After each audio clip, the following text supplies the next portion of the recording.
is. I'm Because ready to the make. I'm ready to make. Fondora I'm ready fight to is make this coming up. And shit y'all jump, D3. If I'm he ready to say make that knock this out again. shit jump. Fondora, What'd if you he say, knock Sin? Fondora out. I'm ready to make this shit jump. I just streamed this shit to my audience. So you know what I mean. Let's get it. This shit ready to jump. This shit. Yeah, appreciate you So seeing. Let's work. talk your shit. Talk your shit. Hey, listen, I wish I wasn't moving around right now. But this a road show, open panel. Listen, anybody can pull up on us. Shoot, we hold 10, so hey, pull up if you want. But I'm gonna say this, man. Fondora, Keith Thurman coming up. I'm gonna be honest. I got Fondora beating Keith Thurman, so I don't see where he can get an avenue to Bud Crawford. I don't see it. I think that's a 50-50 fight, man. I think it's a 50-50 fight because Fundora gonna be hard to get to because of his reach if he uses reach, but he usually don't use his reach. We seen him do that for the first time against Costa Zoo. After Costa Zoo was bleeding all over, but prior to that, Costa Zoo was not Costa Zoo, Tim Zoo. Tim Zoo was schooling him, landing at will. You know what I'm saying? And Thurman, he got the fundamentals over Fundora all day. He got the timing on him. And I don't think Fundora got the best chin. I think that's a 50-50. All Fundora is like a low level Paul Williams. He mad tall, mad long, and his defense is his offense. So he ain't hard to figure out. And Keith Thurman is one of the smartest fighters we ever seen. He really is, man. I ain't saying he one of the best we ever seen, but he one of the smart. He got a very high ring IQ. Yeah, I definitely I can got agree, Keith. I'm agree with going with that. Keith. I'm going with Keith on it 3. I Me think too. Keith's gonna upset. I think he gonna upset Fondor. If he don't, then I wouldn't be surprised. But I feel like Keith might. I feel like he can pull it off, bro. He only lost to Pacquiao, right? Yeah. Yeah, that's his only loss. That's what I'm saying. So The only person I I want would. to see Keith fight is Lara. I think that'll be a good fight of two hmm skillful old men. No, I Laura would. knocking I him like out. that one. Laura If you knocking him out. appreciate sweet science, you appreciate a fight like that. Now, Yeah. let me say this to everybody coming in. Salute to the good brother Alan Johnson in the building. Make sure y'all smash the like button. If you haven't followed the channel, follow the channel. B3 Picks TV. We working. Uh, keep Thurman. I'm gonna say this. Bud Crawford, right? He mentioned 160. He said that he wants to be a six division champion. He threw out 160, even though he's the undisputed champ at 168. Is there a name out there at 160 or anybody that y'all want him to meet at 160 for his next matchup? Or Janabek. for, let's say, if it was gonna be his last fight? Janabek. Adamas. Janabek is a good one. Or I don't think Janabek makes 160 no more. I know his last or recently he had a whole lot of problems around that. I don't think he make 160 no more. I wouldn't mind seeing him fight Bud at 168, but Bud ain't a 68 pounder. As y'all alluded to, I agree. The only reason I think Bud got a shot against 68 pounders, the same way Canelo did, his skill level so much higher than them. But at 160, I think Carlos Adames is the cream of the crop. So that's why I'd like to see him fight. Oh, you think Adamas is the top name over Laura? Yeah. I think Adames beats. That would be a close one. I think Bud beats both of them though. Like they're both. Laura got the super IQ and all that, but he's 42. When you're 42, man. You Yeah. know what I'm saying? He's 42. Salute to Who Adam who in the building. who is his last fight? Laura, was it Danny? I think it was Danny when he knocked him out Yeah. with a jab. Wow. I mean, Laura, I mean, he's gotten a lot better. When he was young, he was he was very good when he was young. I think he caught a bad break against Paul Williams. I thought he won that fight. Yes, But he did. Laura sleeping shit at 42. You know what I mean? So put him in there. He got a belt. Put him in there and see what happens. If he go to sleep, then he's 42. If he don't, then don't be surprised if Laura won't beat a lot of these dudes Yeah, at Laura's 60. nice. At 60. Laura. You remember Laura wasn't a big welterweight at all. You know what I'm saying? He So said Laura will upset Bud. Oh my gosh. I didn't say that. No, no, no, Carry. no. Oh, oh, Uh, Carrier tripping. he- Yeah. like, good gosh almighty, man. Y'all not a believer yet. Like he made me a believer in the Earl Spence fight. I'm gonna be honest. You know what I That's a mean? Then fact. I started doing my research, but I had got a phone call the night of the fight. My cousin called me and was like, "Who you going with?" I was like, "I'm going with Earl." He said, "Look, I'm gonna send you this video, and I want you to pay attention just to the strength and conditioning workout that Bud is used to." and he showed me like Mhm. wrestling workouts, and he was like, "Listen, that strength is different than regular boxing strength. The muscles they use and everything." He was like, Yeah. "I'm telling you, Bud is too strong for Earl." I wasn't trying to hear it till I watched the fight, and I'm like, "Oh shit," you know what I mean? Then I really started researching Bud, like learning his story. Like that man, mama couldn't find nobody to whoop his ass. You know what I Yo, mean? Like, Nah, that's real. Yeah.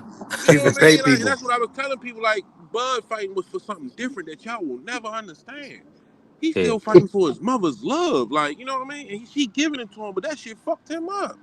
That nigga Yeah. got a switch. That nigga got shot in the head and drove himself to the hospital. How can you bet against that? Can't do it. You know what I if mean? you Nah. look, And salute the good brother Yoda coming in. He said, whoever undisputes at 160, then it's worth it for Bud. I could see that. I could Yeah, see them yeah, that. belts are all spread around though. Who know what Janabek got? How many belts Janabek got? You got Laura got one and He Janabek got got three.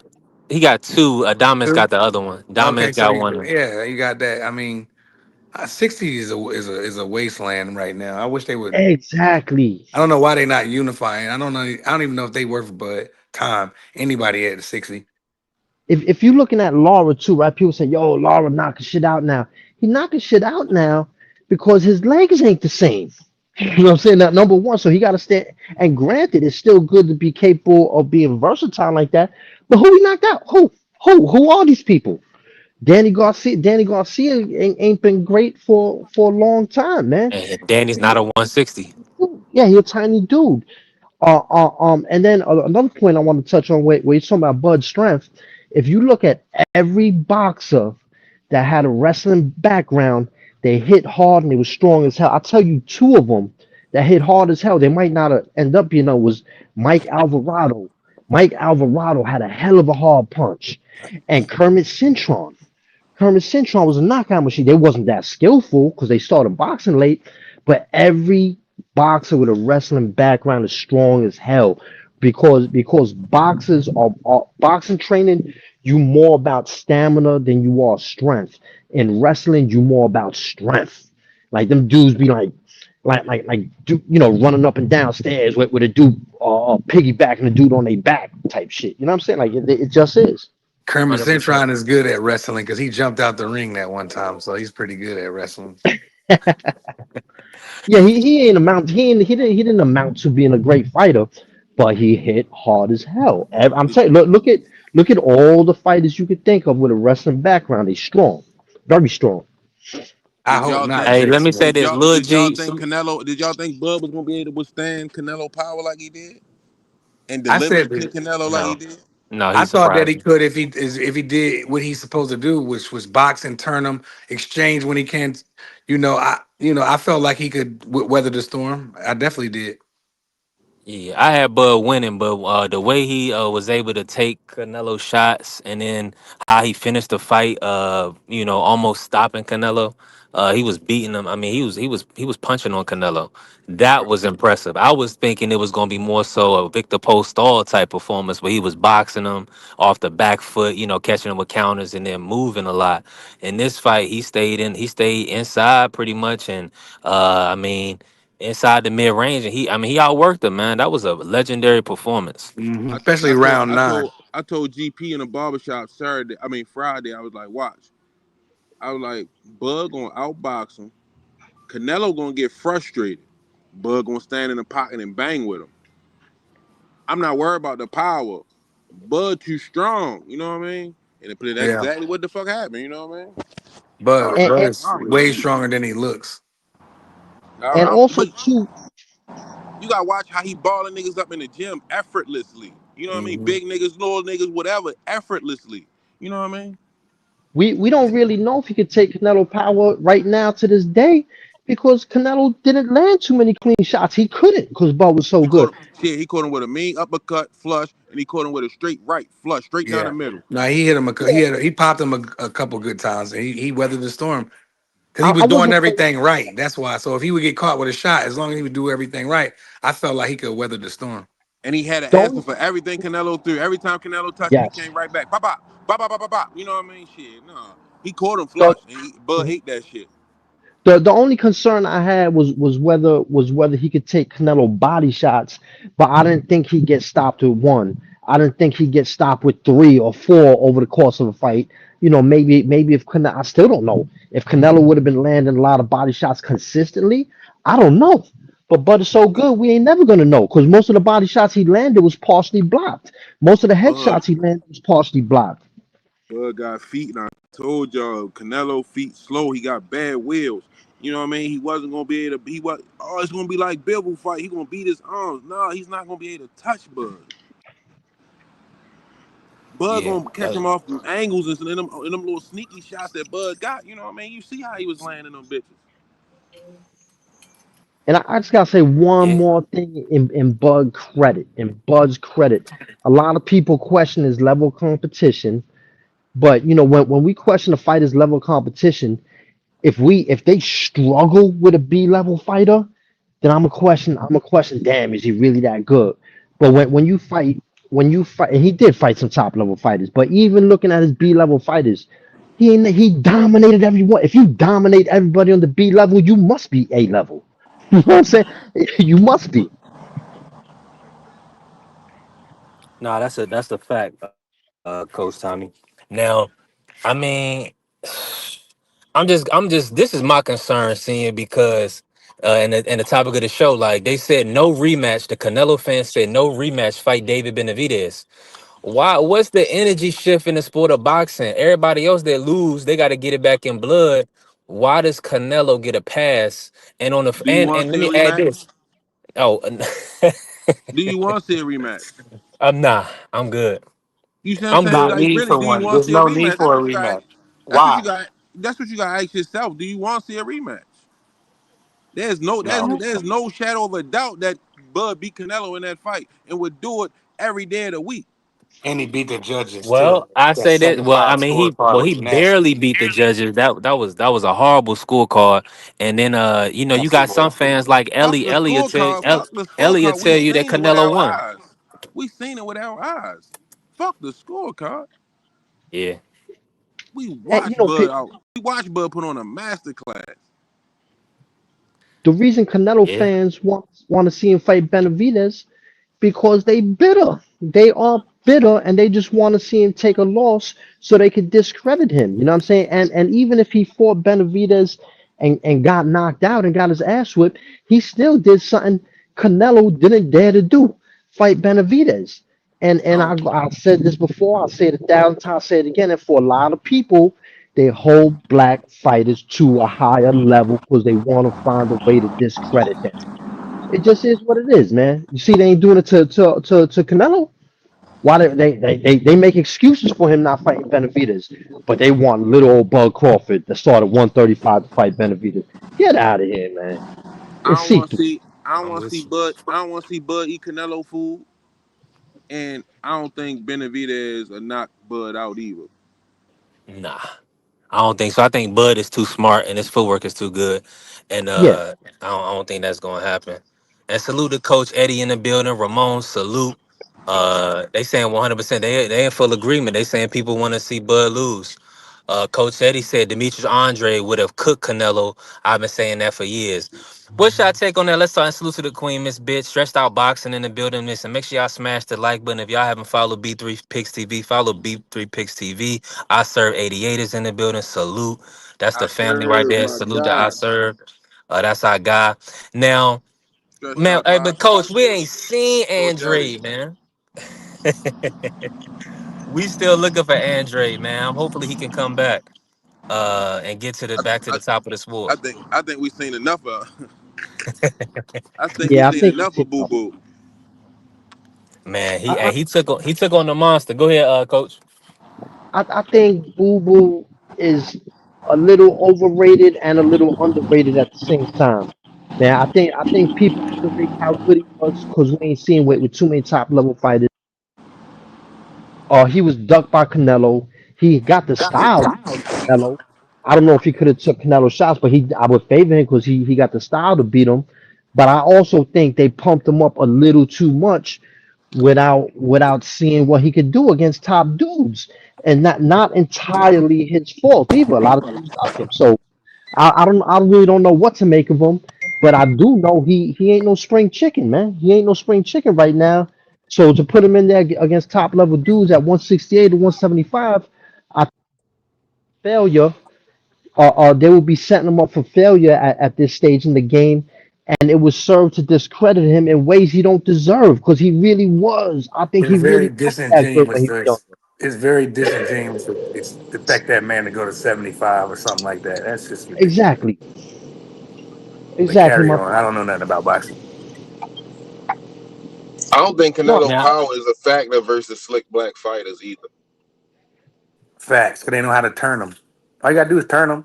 He did Yeah, everything I I, said. I was just when I was watching the fight, I was explaining the fight to the people that I was watching the fight with. I'm like, look, all you gotta do is this and that, and then when he went and did, I was like, see how when he turned him, make Canelo have to reset. Easy work. If you're a slick black fighter, if you know what you're doing. yeah.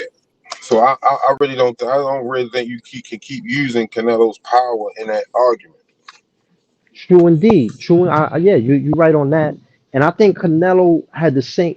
First of all, it's not a whole lot of fighters in history, who could be moving on the balls of their feet and generate power at the same time. We see Muhammad Ali. We seen Shane Mosley, Manny Pacquiao, Oscar De La Hoya. Floyd Mayweather. Even though he didn't have a lot of power, he generate enough even on the balls of his feet. But Canelo, the similarity he had with Felix Trinidad, although they different style fighters, the similarity he had with Felix Trinidad is his feet need to be planted to get his power off. If he can't plant his feet, he got a hard time getting his power off. Which goes to what everyone just said. You keep turning him, he can't get his power off. You can't say that about a Shane Mosley. You can't say that about a De La Hoya. They could be on the balls of their feet and generate power. Canelo can't do that. Felix Trinidad couldn't do that. I think Felix Trinidad was overrated. now before I think Coach Eddie gonna pull up and listen. Make sure when y'all in the building, smash the like for us. And I gotta ask you this, seeing why you here. Now we just kind of talked about like Crawford's all-time status after this Canelo win. How do you see him? Some people saying top 10, top 20. Various opinions. And do you see anybody that he could fight that make him number one? I told you like it's the only like that's the only fight that will really exhibition or real fight. That's the only fight that really could make that could that could solidify his legacy more. That's the only fight that would do it. Nobody else can do it. Yeah. Yeah, because you gotta think about it. He fought the most accomplished guy, arguably in the sport. I mean, just based off resume, accomplishments.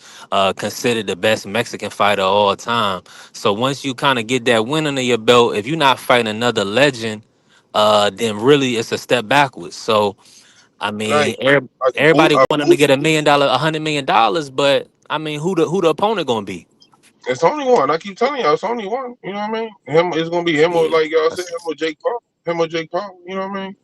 For a payday. Or if he was bold enough to do the type of shit Bud Crawford did. Oh no, he can't even do that. Bud ain't at 147. I was gonna say if Tank moved up to 140, I forgot Bud ain't making 147 no more. We can forget that. Yeah, nah, he don't need to do shit. He don't need to do nothing. And I got him like in the top 7 or 8 of all time. Now, That's Jay tough. Smith, Jay Smith wanted the Bivol fight. He said, "What y'all think about Bud versus Bivol, the two guys that beat Get the Canelo?" fuck out of here. You gotta be shitting me. He too big. Man, what the fuck is he? No, excuse my language, man. He too big. Yeah. Saying, speak on it. It's I mean, Bivol, what? Bivol, Bud versus Bivol, you gotta be no, April Fools. Yeah. Nah, man. To expect that man to fight at 40 pounds over his natural weight class. The man started at 135. 175 is 40 pounds. That's a lot for a small dude, man. He ain't no Mike Tyson frame. He got a small. A lot of people say, yeah, Bud ain't that small. He big. Big where? Big where? He got a little frame and he got long arms. He just packed on. He packed some muscle onto that. He ain't no Yeah, naturally big dude, man. You know what I'm saying? Like putting on muscle. That ain't really never helped no boxer in history. So what he did is extraordinary, man. And Bebo, he too long. You know what I'm saying? He too long. He's a He light too heavy. heavyweight, bro. His weight You, class is Yeah. for a reason. yeah, Canelo, But him and Coach he's Canelo Tommy, heavy. is pretty you know why even him in putting on that size. strength, you know why him putting on that strength wasn't a problem, Coach Tommy. Huh? You know it, that wrestling shit. You know what I mean? That's a Yeah, different type of. You right. know what I mean? Yeah. Yeah, Yeah. he just But come see, from I a think different. I think Crawford was comfortable at 168. He even told us he didn't have to cut weight, and I knew that he walks around probably about 180, 184, in between that range. So cutting 16 pounds or whatever to 168, that was going to be a walk in the park for Crawford. And from versus having to cut an additional 17 pounds or 21 pounds or whatever the case may be to a 54 or a 47. So I mean, he did the right thing, man. Taking this fight, man. Shout out to Bill Haney.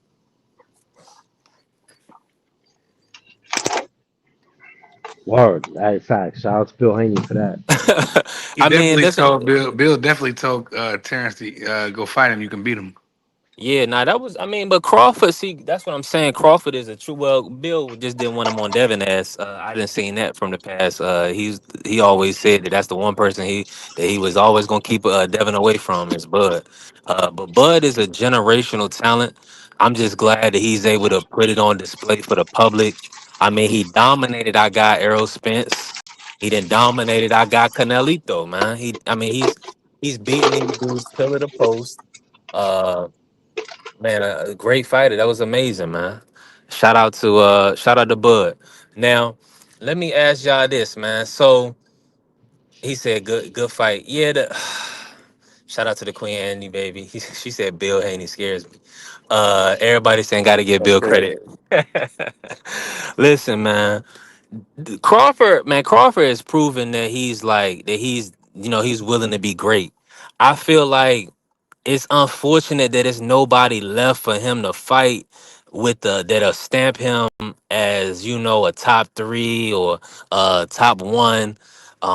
I mean, it's the boxing is kind of scarce right now with the legends. So that's why when they bring up a Bivol, it's like, okay, you going up to 175, you fighting a man at 175, the fighting a guy that beat Canelo before you beat Canelo.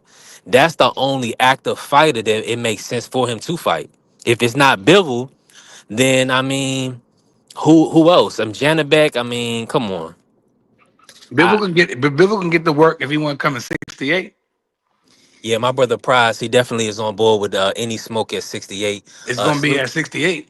If you want to fight Terrence Crawford, and one of them big guys, better be Benavidez. What's your other one? You said Dimitri Bivol. If they want that smoke, come to 68. Then you can get some. I'm Yeah, pretty sure Terrence and Turkey and them work that out. Nah, I, I'm 100%. sure they, I'm sure they would, and I'm sure Bud will win in that regard. But that would be everyone reason to discredit him because they're gonna be weight drained, they're gonna be lackluster. So I don't want to see that. I just I don't don't want want to to see him fight none of them Benavidez, Bivol, or Better Be. I'm like, come on, stop. man. What, like, y'all bugging, bro. That's too much. That's doing too much. Mm. Hey, so And let me with say the salute to my good brother, Champ Ross. I got to go up to get the other comment, but he said Crawford should retire on top. Mm. right, That's what I'm saying. He don't got nothing else to prove. I don't want to see him Yeah. fight Bivol. I don't want like what's Bivol arm reach? Ain't it like 70 something? I I think don't like want to see that. 77, 77, It's if I'm not mistaken. crazy.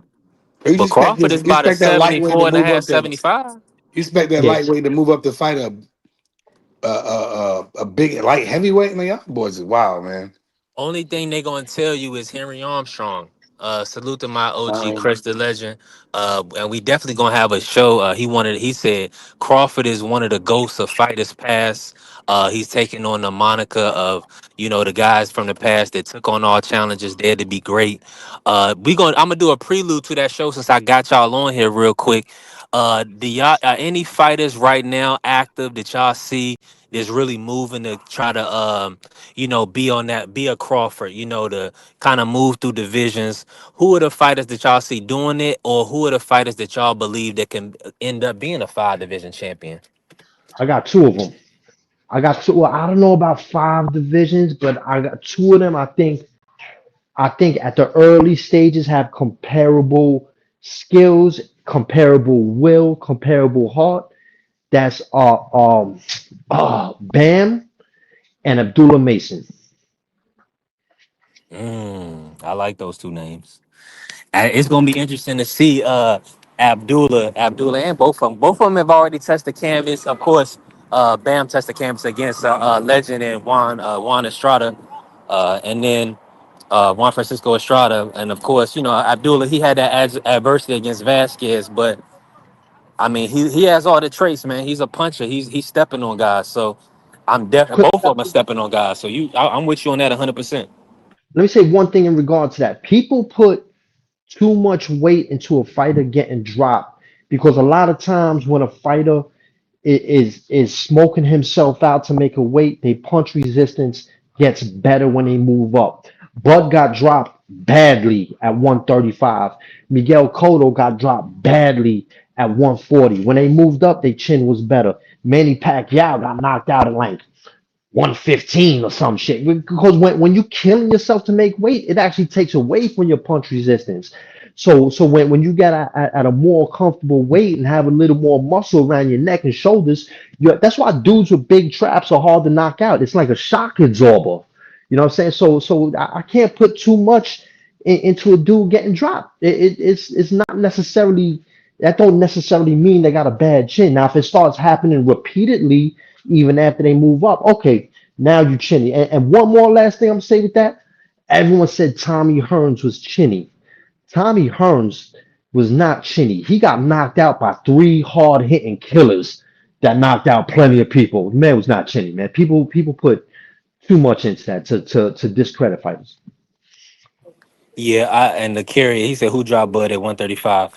He Oh didn't get yeah, but dropped. He got wobbled. He got hurt by Gamboa. But he didn't right, touch the right, canvas. right. You're right. He didn't touch the can, but he was, his head was spinning, man. He was clearly hurt. Oh man, Right. y'all be playing with my man. That's my man now too. So y'all be playing with my man, Bud. Yeah, God I can see dang. that, saying. So you got to give me your top five fighters in the sport of boxing list, man. Since you want, who, because Bud is obviously in that list. Who your top guys? You don't got to give me five, but who your top guys right now, man? That I like Yeah, absolutely. Tank Benavidez and Bud. Yeah, I mean that's a good list. Abdullah Mason and Mm-hmm. Shusher. I like Shusher. Mm-hmm. I got three of those who you picked, man. I got three of those. I got Bud, Benavidez. In no particular order. The only one I'm putting at number one is Bud. Bud, Benavidez, Tank, Usyk, man. I gotta put Usyk in there. And mainly off of the eye test, Bam Rodriguez, man. No, you just said who I like watching, right? Yeah, who your guy? Yeah, Yeah, exactly. well that's why I like Shusher. I'm big on Shusher. Oh, I thought you meant who you thought was the top five best. Oh, I can't even No, say that. I would have to take Bam Rodriguez off and put Shakur in there. 100%. Salute to Isaiah in the building, man. He definitely Bomac definitely said they train half a year for Canelo. So shout out to the BNB team, man. I mean, they put on a dominant performance. Fantastic fan friendly fight. But it's unfortunate, Isaiah, the people they don't even know what they want Bud to do next. You know what I'm saying? It's crazy. Now, and my brother Kerry, he asked me about the Inouye fight. Um, Hold on, real quick. Yeah, my brother Kerry asked me about the Inouye fight. Inouye, he looked real straight up and down. He looked basic. This past week, I don't know. Did y'all see him versus MJ? Y'all didn't see the Inouye fight, did y'all? I know Senior didn't see it. no, I ain't say it. That's too early. Yeah, they ain't even have no US TV on it. So they just they ain't have no US TV. It's on YouTube right now. Man, it looked, I don't know. It looked like he was a little concerned about MJ's power. I don't know if somebody hurt Inoue in sparring or what, but he didn't look the same. I seen the Inoue that I know and enjoy watching versus Cardenas, man, he stepped on Cardenas. He was throwing a lot of punches. He was definitely throwing a lot of combination punches, but I didn't see that against MJ. I thought he was kind of tentative. He was going up against the ropes a lot. He got a unanimous decision, but it was an awful performance, one of the worst performances I've seen out of Inoue. So We're gonna see how he looks against Junto Nakatani in 2026. I mean, that's looking like a tough task for him at this point. But yeah, salute to everybody in the building, man. Make sure y'all smash the like button. If y'all ain't follow the channel, follow the channel. B3 Picks. We working, man. Listen, I'm gonna show y'all what I'm at, man. I'm working, man. I'm Damn, working. he said somebody said Bud need to fight Usyk. Get the hell out of here. That's crazy work.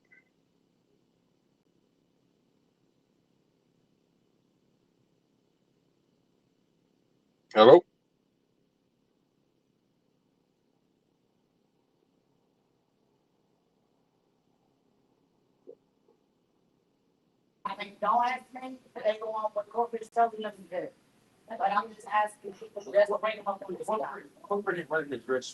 Listen, the boys out here working.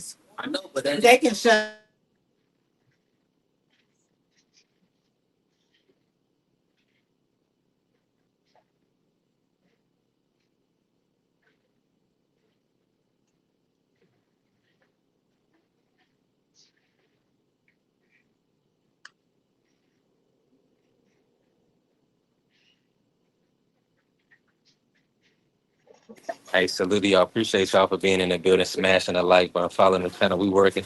This a road show for y'all. Got B3.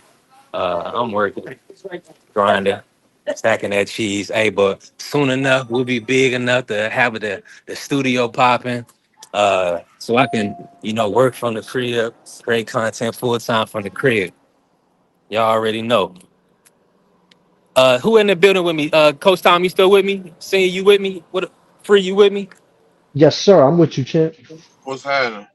Yeah, man. It's a. I appreciate y'all for pulling up, man, for the road show. So I gotta. Let's spin it like this, right? Somebody said they want Bud to fight Usyk. uh, hey, look, Bud, man, Bud. What he did was he did something that they wasn't expecting him to do. And you could see with them scorecards, he had to win the 11th and the 12th round to even win the fight. So they didn't want him to beat Canelo. Cash is king. We know Canelo was the cash cow. They definitely wanted to see him prevail because think about it. Look, if you seen Mauricio Sulaiman face when they had the award, Bud Crawford a victory, he is not happy because they know Canelo generates millions and millions of dollars. So they hoping and praying that Terrence will keep those belts because if Terrence dropped those belts, man, and they want payday. They need payday.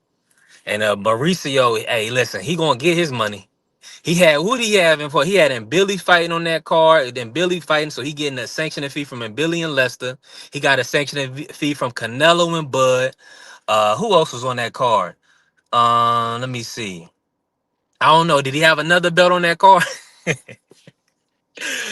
Shout out to Mauricio, man. He gonna put belts on the line. But let me say this, man. Before I'm gonna do this. I'm gonna say this. I'm gonna ask y'all a question. Um, Coach, Yes, sir. what's your thought on? Let me say this. I don't wanna. I wanna frame this the right way. Shout outs for Boost Ennis, right? Boost Ennis is coming up. I think he's probably the next big fight because I believe he's probably well, I say big fight, y'all gonna cook on that. I know they're gonna be mad about that. He's probably the next big name. Um hold on, they asking this. Hold on, y'all cooking in the chat. Salute to Don Royal, salute to Carrier. He said seeing why Tank hating on Bud. Well, let me say this. I'm gonna speak on that and shout out to everybody in the building. Make sure y'all smash the like button. If y'all ain't following the channel, follow the channel. We working right. From Tank perspective, I think it's a lot of people that's gassing him because think about it like this. The old Free will tell you right now that he don't believe Bud is top 10 all time, right?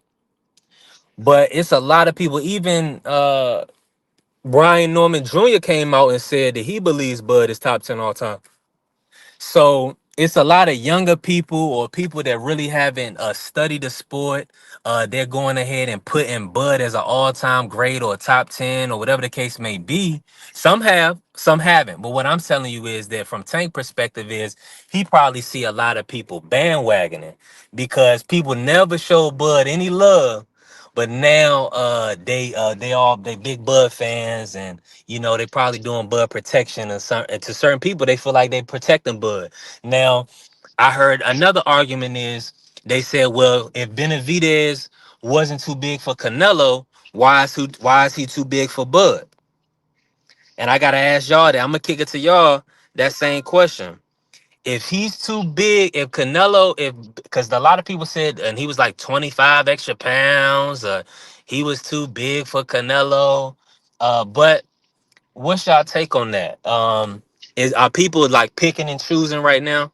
Do y'all feel like people are kind of, you know what I'm saying, not really keeping it the same energy that they had before? Because I'm gonna be honest with y'all. I heard people saying Benavidez ain't did nothing. Benavidez lost his belt on the scale. Benavidez, he enjoyed too many party favors.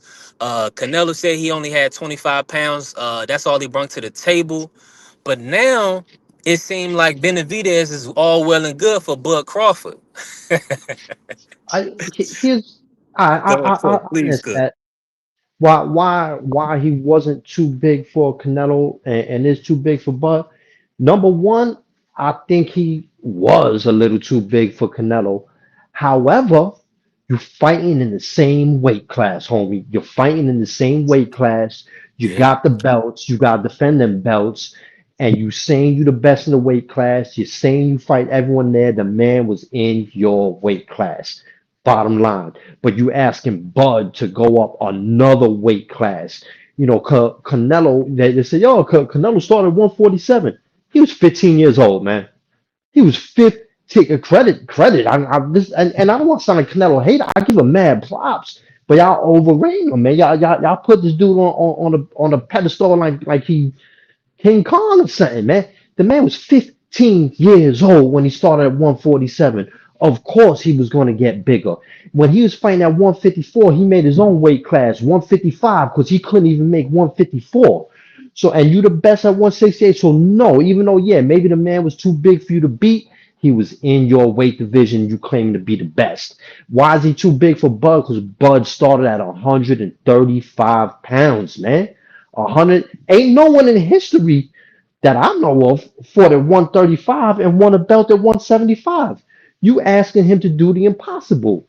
And the reason they saying that because they hate Bud or they bitter that he just completely outclassed the alleged greatest Mexican fighter of all time. I don't think he's the greatest Mexican fighter of all time. I put him at third. I put Juan Manuel Marquez as the best Mexican fighter of all time because I think he fought a high level competition than Julio Cesar Chavez. Then I put Julio Cesar Chavez. It's debatable. Then Canelo. But either way, even being the third best Mexican fighter of all time is phenomenal. You know what I'm saying? And again, he was in the same weight class. Now I ain't trying to hear that shit. I'm definitely with you. And salute to my brother Remo in the building. Let's Talk Fashion. Make sure y'all locked in and tapped in with Let's Talk Fashion every Wednesday, 10 a.m. Great brother, great show, phenomenal content, great content creator. My brother Remo, salute. Now, and definitely Remo, pull up, man. If you ain't doing nothing, if you moving around, pull up. I mean, everybody in a rush out here, man. I know y'all heard that, but I got one last thing though. I got one last thing though. go ahead, coach. You got it.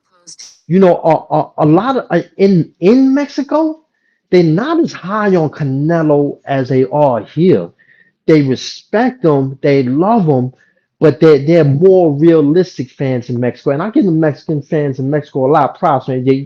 You don't hear no racist shit out of them the way you hear from a lot of the Mexican fans here. Not all of them, but it's quite damn common, man. Had these crazy expectations for Bud, but you want him to fight Benavidez, but you ain't want the greatest alleged greatest Mexican fighter of all time to fight Benavidez. Come on, man.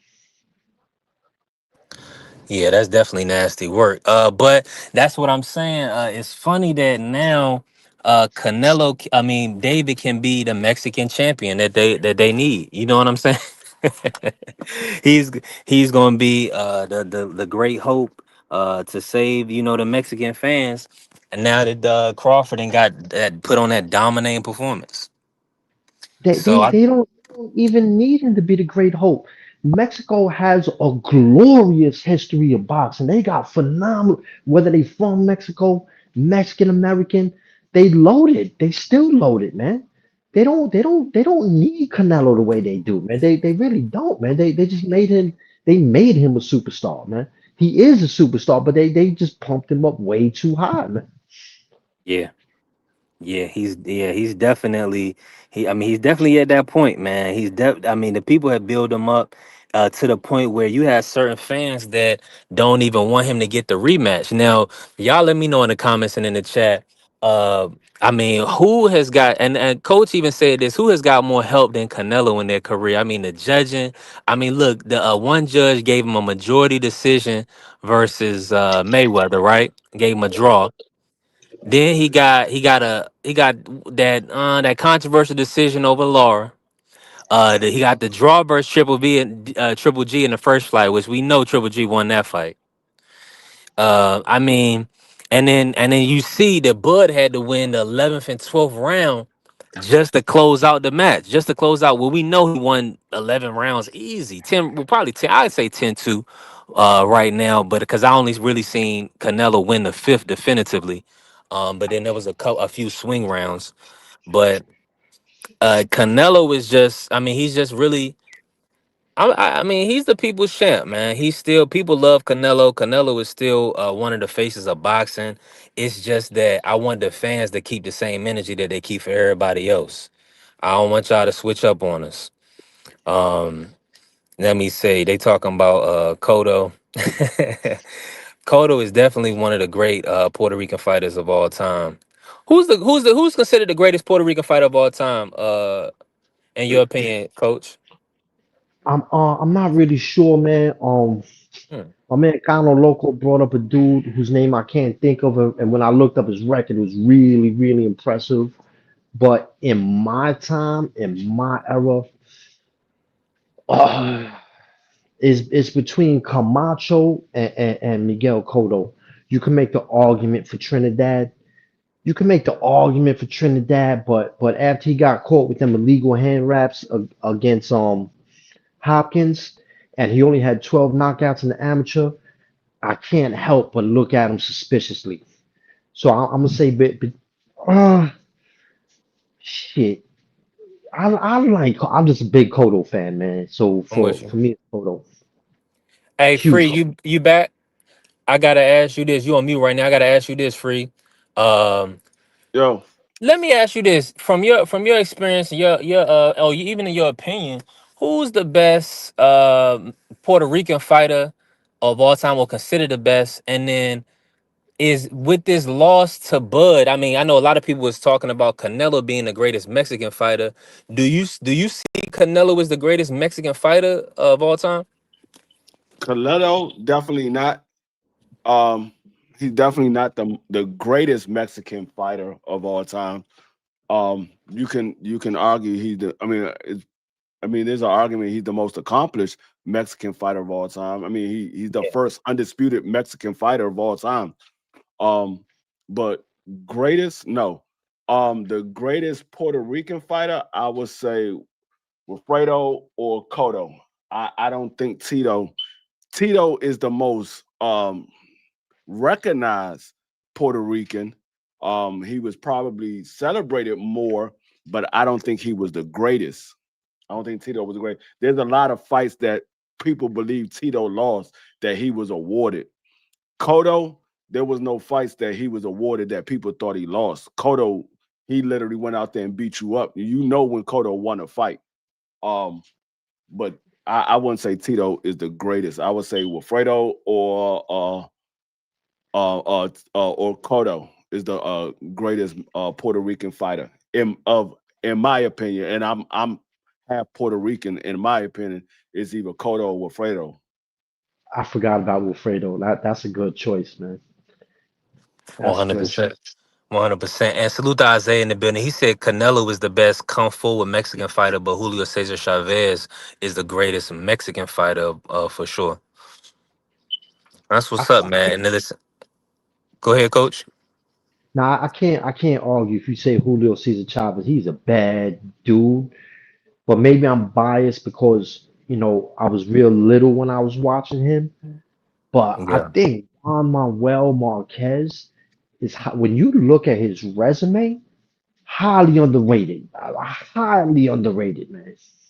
Yeah, I mean, a lot of people still think Salvador Sanchez is a better fighter than Mm. Canelo Alvarez, but his career was cut down short. He only fought for about 5 years, but in those How could five I forget years, about yeah, in those 5 years, he accomplished a lot, and a lot of people still believe that he's a better fighter than Canelo Alvarez, and he only fought 5 years. And I want to make one other point. It's kind of a side point. It don't really go to who the greatest Mexican not is. Mexican fighters get a bad rap, like they don't really box good, like they all brawlers. That's yeah, you got a lot of them who like coming forward, machismo, blow for blow, taking the body shots. But you got a lot of super skillful Mexican fighters. Juan Manuel Marquez, before he took his first loss, which he was robbed in Thailand against Chris John, was a superb technical boxer. Beast. Salvador Sanchez, superb technical boxer. A dude y'all probably don't know about. He looked like Lomachenko way before Lomachenko. YouTube, go on YouTube, Orlando Canizales. Orlando Canizales has superb footwork, great counter punching, could knock. At 118, he took some losses in bigger weights. Superb box. That's not true what they say about Mexican fighters, man. They really overhype. They overplay that stereotype that they all brawlers. Yeah, I mean, even though he was born in America, I mean, a lot of people still think Oscar De La Hoya is a better fighter than Canelo Alvarez. He was born in America, but he is Yeah. a Mexican descent. The same thing with Cotto. Cotto was born in Rhode Island, but he's Puerto Rican. He lives in Puerto Rico now. He does a lot for the Puerto Rican fan base, and he does a lot for the young Puerto Rican fighters. Yes, he was born in Rhode Island, but he's Puerto Rican, and so they know him Mhm. as a Puerto Rican fighter. They don't know him as an American fighter. He Let me he goes down as a Puerto Rican fighter. Let me say this real quick, free. Salute to my brother D1 in the building. And man, listen, make sure y'all tapped in with the Angry White Man, D1 and William Old School. Great brothers, always do a great show, put out great content. And let me say this, my brother Just Ask Juan. Shout out to Just Ask Juan. Y'all tap in with Just Ask Juan as well. He has a channel. Support Just Ask Juan. He said it's Salvador Sanchez, and it's not even close. In what he did in the short term of his career. That's Agree. gonna be the only debate or the argument against that one is the length of his career. But we know in that shorter period of time, I mean, a lot of guys. I don't think he got 40 plus fights in 5 years or something like that. Free Yeah, At like the and age of, 5 years. at the yeah, age of brothers not 20, even. Come on now, at the age of 23, these brothers 30 years old or whatever, and they don't got 40 fights. So it's just a Yeah, different. Salvador Sanchez is really moving. What's going on, D1? What's up with you, B? What up, D? What up, yeah, Tommy? Boy, that motherfucker Terrence Crawford, boy, Cook, man, Cook. come You up there hurting Canelo and smashing on old buddy from fucking welterweight. Isn't that amazing? Yeah, man. That was Boy, a beautiful what? performance. It was. It was. I gotta ask No, you. So cook on no it. So doubt. let me say this. What's your take on the performance? Right, we understand that he's the pound for pound great right now, Yeah, and he he's the is. king right now. But we're just talking about all time status. Yeah, I want you to speak on it. Is it? Does you still want to see him do more? Where does he kind of sit for you? Top 10, top 20, top 30? How do you see Bud Crawford right now? we'll see. Like, once we put the all time, like the word all time. It opens up for a complete different category and guys from times before we were even fucking born. Like you got to really start putting achievements and seeing what these old school fighters did, how many fights they like. It's a tough conversation to have. I would say he's definitely like top 20 at least of all time. I mean, you got to start putting names in there, crazy names. So, as of this generation, he's the top dog. He's the top dog for sure. Like for me, a lot of people want to have the debate between Usyk and him. I Usyk's great, but he got 20 fights. How many total fights he got? 20 something, maybe? Like eight at heavyweight and or six at heavyweight, and he ran it back with every guy that he fought in heavyweight. So for me, Bud trumps that dude, no Yeah. problem. Bud's definitely the Usyk, greatest of his era. You know, yeah. you got to put him up there, man. He's the Canelo performance says a lot. It says an awful lot. But now casual fans are running around the internet talking about how good is Canelo. Like that shit just pisses me off, bro. Two top guys, two pound for pound guys can't fight each other, and not one of them guys come out of the fucking fight as a hype job and some bullshit. To me, I can't stand that type of talk in boxing talk. I don't like it at all. I think two top guys fought. Yeah, Bud came up from a smaller weight class, but we've heard all week that he belonged at super middleweight and he's been cutting down to beat up on smaller men. So to me, you can't really take any credit away from Canelo because he fought a smaller guy. Was the guy really smaller? Yeah. And how are you going to start Well, taking credit away from Canelo's all-time greatness by like it just immediately ripping away the credit? He's a small guy fighting at 168. He's been fighting bigger guys his whole fucking career. Yes, he has. Like, yeah. bro, I can't Yeah. stand where we've got in boxing. Two top dogs can't fight without one of them leaving the fight as a fucking hype job or so, a has been or like it's just all corny as fuck to me, man. So I'm gonna give both guys their credit. That's just what Yeah. I'm gonna do, bro. I I can't mean, do yeah. it. Super corny. Super Okay. corny. Like D one said, when you say all times, you open the door to Yeah. generations before you was around, and if you don't really know about those generations, you can't argue when somebody that's much older say, "Oh, I don't have him in my top 10 because of these guys." You can't because yeah, you can look at what they did on film, but you can't take into a consideration of everything that they went through in those times. Like especially being an African That American part. fighter fighting back in the 50s and the 40s and the 60s. You don't know everything that they had to go through just to make it to a fight. So it's a lot that those guys had to go through. So when they start talking about guys from the generation before I was even around, before my parents was around, I can't argue with them. That's who No. they believe is the greatest of all times. I just gotta go with it because, like I said, even like when I was coming up in the Floyd Mayweather era, you can't tell me from a guy that's in their early 20s who didn't experience that era to say this is the greatest era. You can't tell me that this is the greatest era. I experienced the Floyd Mayweather era. I experienced the Mike Tyson Facts. era. Yeah, it might be the greatest era to you, but when it's coming from a guy that's in his late 40s, nah, this ain't the greatest era. This is No. an era that's watered down. So it's a Super. little bit different because even with my grandparents, they would look at this era and say, I mean, they would look at the Floyd Mayweather and the Mike Tyson era and say, hey, that era ain't really got nothing on the era when I was coming up because those And they guys had to did. fight 15 rounds. Those Yeah. guys had to deal with segregation. They had to deal with a whole lot of other stuff outside the ring before they could even make it to the ring. My Let pops me. used to say that shit. Like these boys ain't fighting shit. These dudes don't know how to. It ain't real fighting anymore. They're fighting very few. They're not fighting each other. They don't fight as often as they should. It's not even close. Like his era, Marvin Hagler, Ray Leonard, and all them guys. It's a different time, bro. You can't even be compared. It's no way better than their era.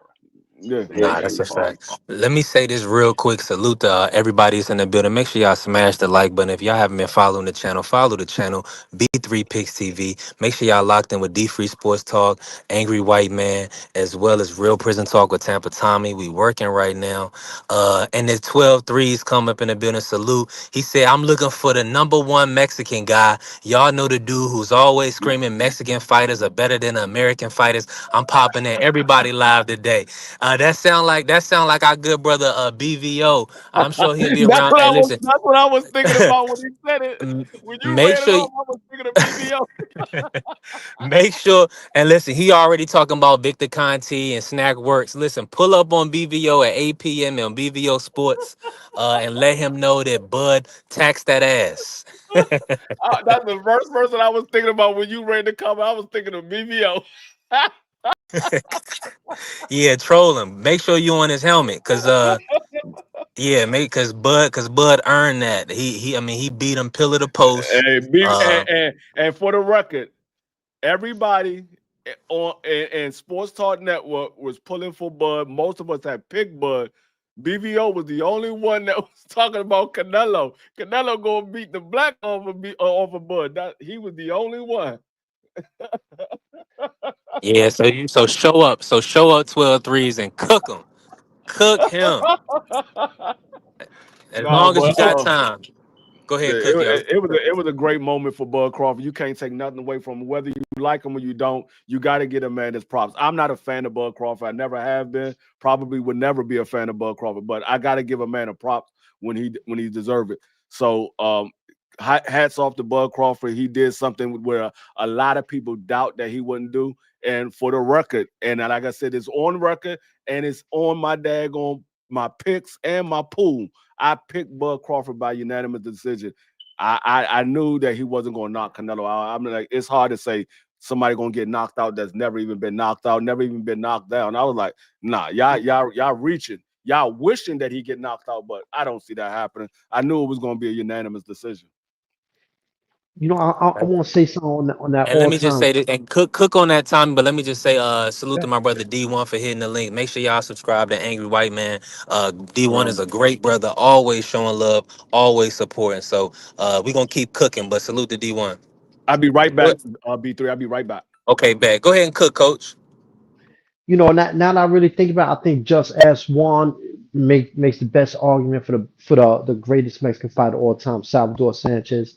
To me, it's him or possibly Juan Manuel Marquez. And I gotta put Canelo at fourth or fifth, but that ain't taking nothing away from him, man. Because when you talk about all time great, we're not just looking at Canelo as one of the, to me, top five greatest Mexican fighters of all time. We just looking at him as one of the all time greats. Period. We looking at Bud as one of the all time greats. Period. And especially more so in the case of Bud, that the same thing, just like Floyd Mayweather. When you start talking about dudes who's better than him, you got to go back and start thinking of people who were generations before him who didn't fight in his era. That like we got to debate. Like you can't debate. It's not even a debate if no one in his era is better than Bud. We start talking about Floyd Mayweather, Sugar Ray Robinson. How would he do against Marvin Hagler? So for Bud and Canelo, what I'm saying? And even Floyd, just to speak about them like that, man. That like you just to compare them to the greatest dudes of every era. These dudes are all time great is a lot, sometimes overused, but in the case of them fighters, it's not, man. Canelo a bad dude. I'm not a Canelo fan, but he's a bad dude, man. And Bud is just super bad, man. Yeah, man. But these dudes are historically great fighters. Now, are they?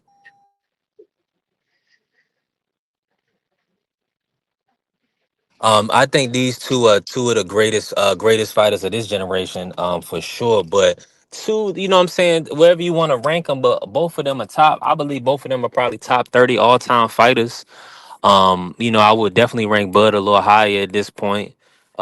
But I mean, they've done it. They've proven it, man, time and time again. So let me just say this. Salute to everybody in the building. Make sure y'all smash the like button. If you ain't followed the channel, follow the channel. B3 Picks TV is in the building. My brother Juan Claudio is here. Just Ask Juan. Y'all tap in with Just Ask Juan.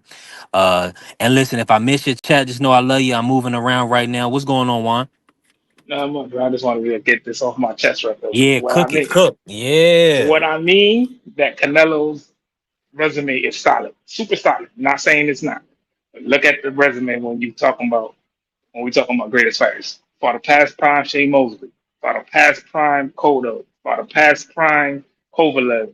When he went up against dudes that are, same level or even better, he lost. Bevo, Crawford just now, Floyd. And Floyd was over the hill when he fought. So it wasn't like, we sitting here talking about, yo, you know what I'm saying? His resume is trash. We're not saying his resume is trash, but when he goes up against somebody that's a live dog, that's when he starts losing. And it's not cat. You go back, look at the resume. 100%. You know 100%. I'm right there with you. the Go the ahead, the coach. fight the fight I give him the most props for, even though I thought he lost, but it's close enough that it don't matter. His second fight with on Triple G. You know what I'm saying? That was the best Canelo and Daniel Jacobs. But Jacobs didn't have the stature. He never achieved his full potential to me. But Triple G, man. Some people say he overrated. Some people think he underrated. I think he a little underrated. And Canelo fought to, tooth and nail with him. Whoever you think won. I don't care who you say. It was that close. And Triple G is without doubt one of the hardest hitting dudes out there. Canelo got a world class chin. He showed versatility. You know what I'm saying? He showed versatility in his style, but as just Juan said, the majority of the top notch fighters, he got problems with boxers, man. He got problems with boxers, and I think it's just due to one thing. It's just one thing. He needs his feet to be planted to get his power off, just like Felix Trinidad. And once people seen what Asa De La Hoya did to Trinidad, they knew how to beat him. And same thing with Canelo. You got to keep him turning. Can't let him get planted.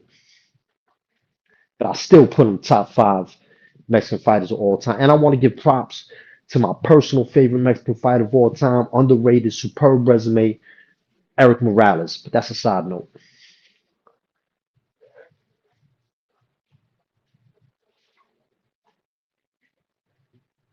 Did I lose y'all? Okay. Nah, I'm still here. I just had to pick up a couple ties, man. I'm up here. AT, man. Shout out to what's the American Tire Distributors. We working, man. B3 on the road show. Listen, hey, if you want to show B3 some love, if you willing and able, let me put my runner on there. Shout out to B3. I'm working. I'm in the streets with it. We hustling, we grinding, but we definitely still wanted to pull up on the people.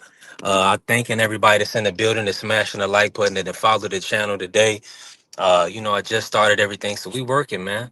Shout out to the Sports Talk Network, the People Network, and shout out to my brothers in the JBT. We working, man. Hey, listen, Tommy, you don't got to go. Can I ask you another question, Coach? Of course. Let me ask you about the young phenom while we here, cause I mean we cooking, and I'm sure some people gonna hit the link. So as long as my phone charge, I'm gonna rock out. As long as the people in the building, I'm gonna stay.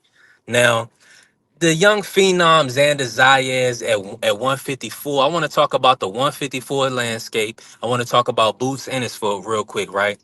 What's your take on 154 as a whole, and how do you see Xander Zayas faring at 154? Uh, I really like Xander Zaya's attitude. He's getting better. I think he's getting better. But I don't see him dominating that division, man. I really don't. Uh, right now, I think Virgil Ortiz, no order. Virgil Ortiz, Boots Ennis, even though he ain't fight there yet. Boots Ennis, and the Russian dude, man. I think those are the cream of the crop at 154. Can't think of the Russian dude name right now. Yeah, I think Xander gets killed by all three of them. I'm about to drop the link in the other chat. I don't know why I don't pull up that way, Coach. I've been dropped the link for you plenty of times, but for whatever reason, One one second. sec.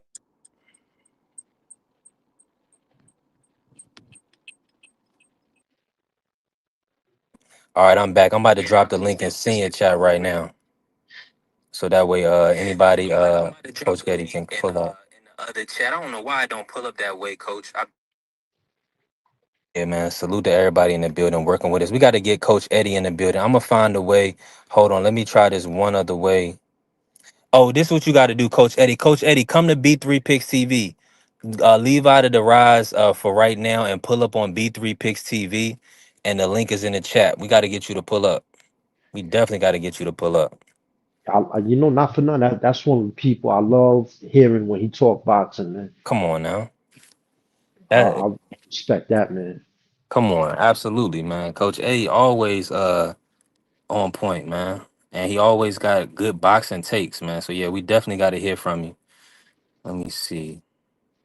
Yeah, just pull up over here real quick, Coach, and on B3 Picks TV, and definitely hit the link so we can get you on.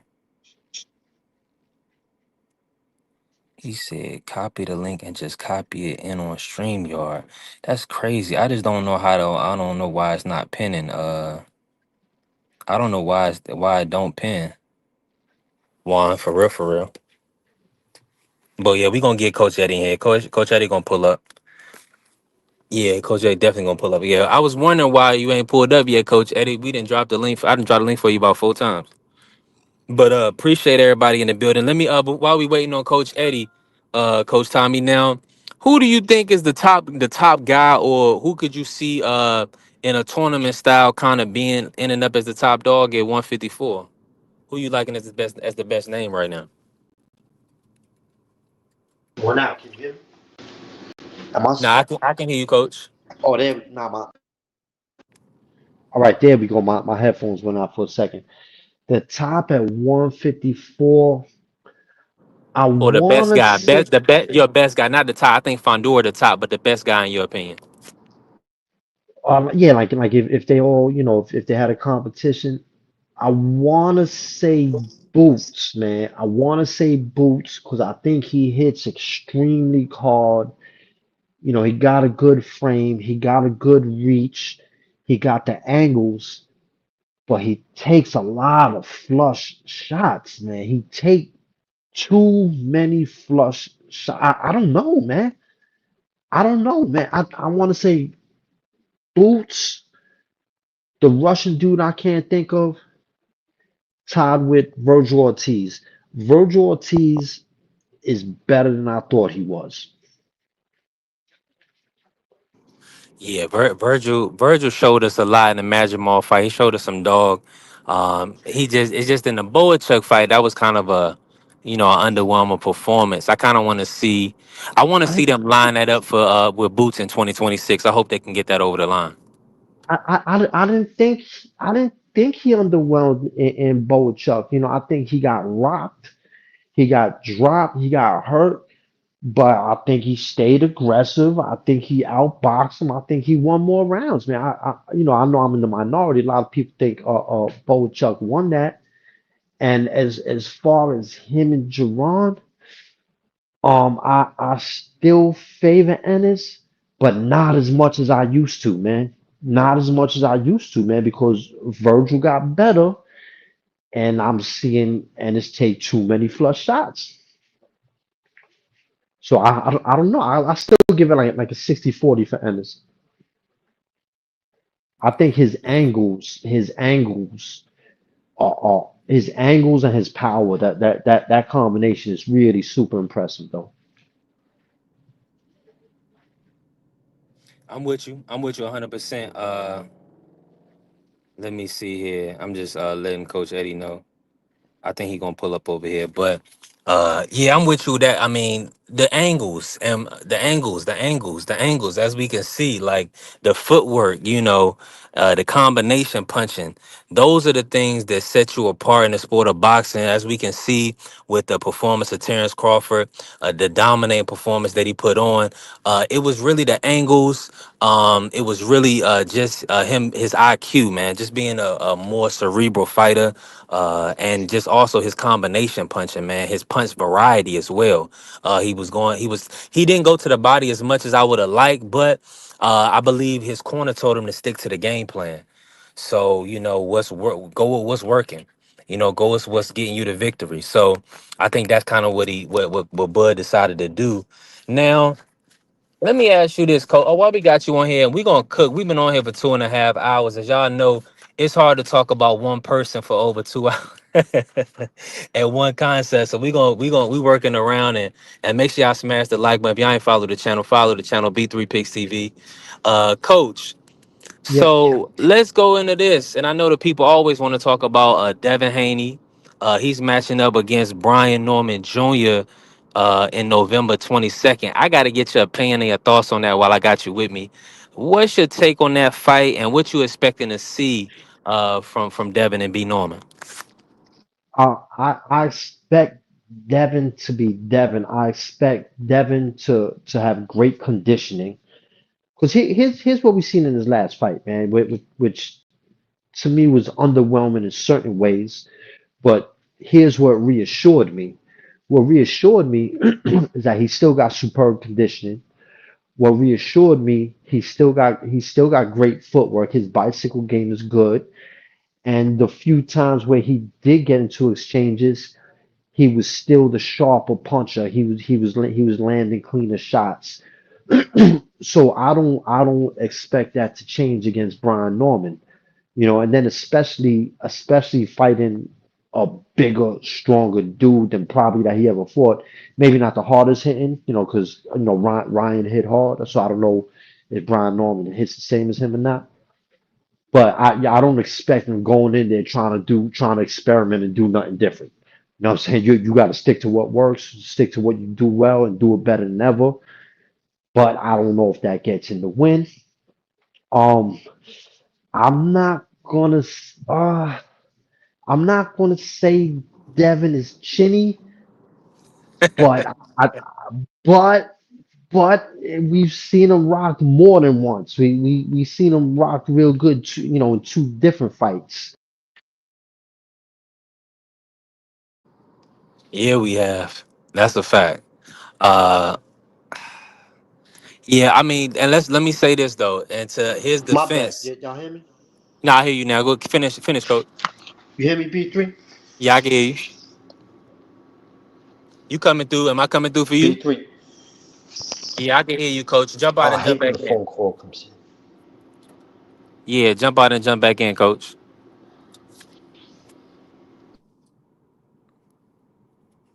Yeah, man. Appreciate y'all, man. We got Coach Tommy in the building. Make sure y'all locked in with Real Prison Talk with Tampa Tommy. It's just Real Prison Talk with Tommy, but of course Tommy in Tampa. So that's our brother. Make sure y'all lock in with him, support him. Great brother, great life experiences. So you definitely want to make sure y'all tapped in with his channel. Let me see. He back in the building. Yeah, he back in the building.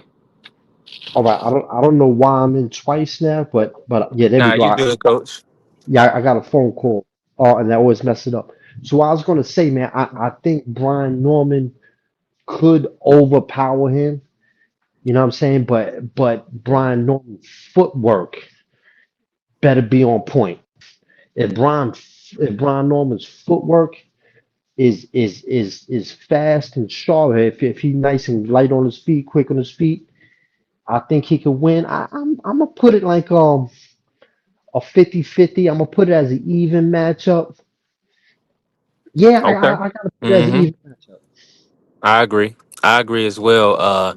And also the bookies have it even. I think Brian Norman is like the slight favorite with the bookies. So, man, it's gonna be a fantastic fight in November. I'm looking forward to Boots in October. He'll be back. Now, Lima, I mean, I've seen him once. Sturdy guy, strong guy. But I expect Boots to break him down fairly easy. Now, and I know, Coach. I want to hear what Coach Eddie got to say about the Devon fight. So definitely pull up if you can, Coach. So we can get you to cook on that for us. And listen, everybody that's been in the building for a minute, man. Make sure y'all done smash the like. If y'all ain't follow the channel, follow the channel. We working, man. This has been a great cook. Um, let me see what Isaiah said. I think people are sleeping on Norman Jr. He's very athletic. I say the same as Devin has fought. Um, has he fought Devin's opposition? No, but we've seen Norman Jr. get better over his past three fights. 100%. He's still young. He's still growing in the sport. So, yeah, 100%, bro. I expect him to get even better once we see him versus Devin, because that'll give him additional time, additional training. So we should see the best Brian Norman we've seen thus far. I mean, coming off of 3 stoppage victories. I mean, he's been looking phenomenal. So shout out to Norman Jr., Norman Sr., great father son duo.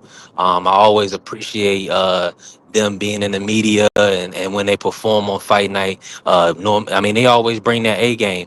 The Randall fight was a tough fight. I mean, Quentin Randall, he made Rohan Polanco look the same. Shout out to Rohan Polanco, a great young fighter, but Quinn Randall made him look just the same as if not worse than Norman Jr. Both of them pretty much got every round on the scorecard, but certain styles make fights. Certain guys is going to be tough. So I don't hold that Randall fight against Norman Jr. I never have. That's kind of why I was able to make money on him versus Derek Cuevas. I covered the 1 through 6 versus Cuevas, and I covered the 1 through 6 versus Sasaki for Brian Norman, just because I knew that he was a supreme power puncher. And I didn't and fighting a Quentin Randall, you got to do your research. Quentin Randall is a great American fighter. Now he was an Olympian. Actually, he was the captain of the Olympic team. He was like the captain of the USA team when he was an amateur. So Quentin Randall, man, he's a great boxer.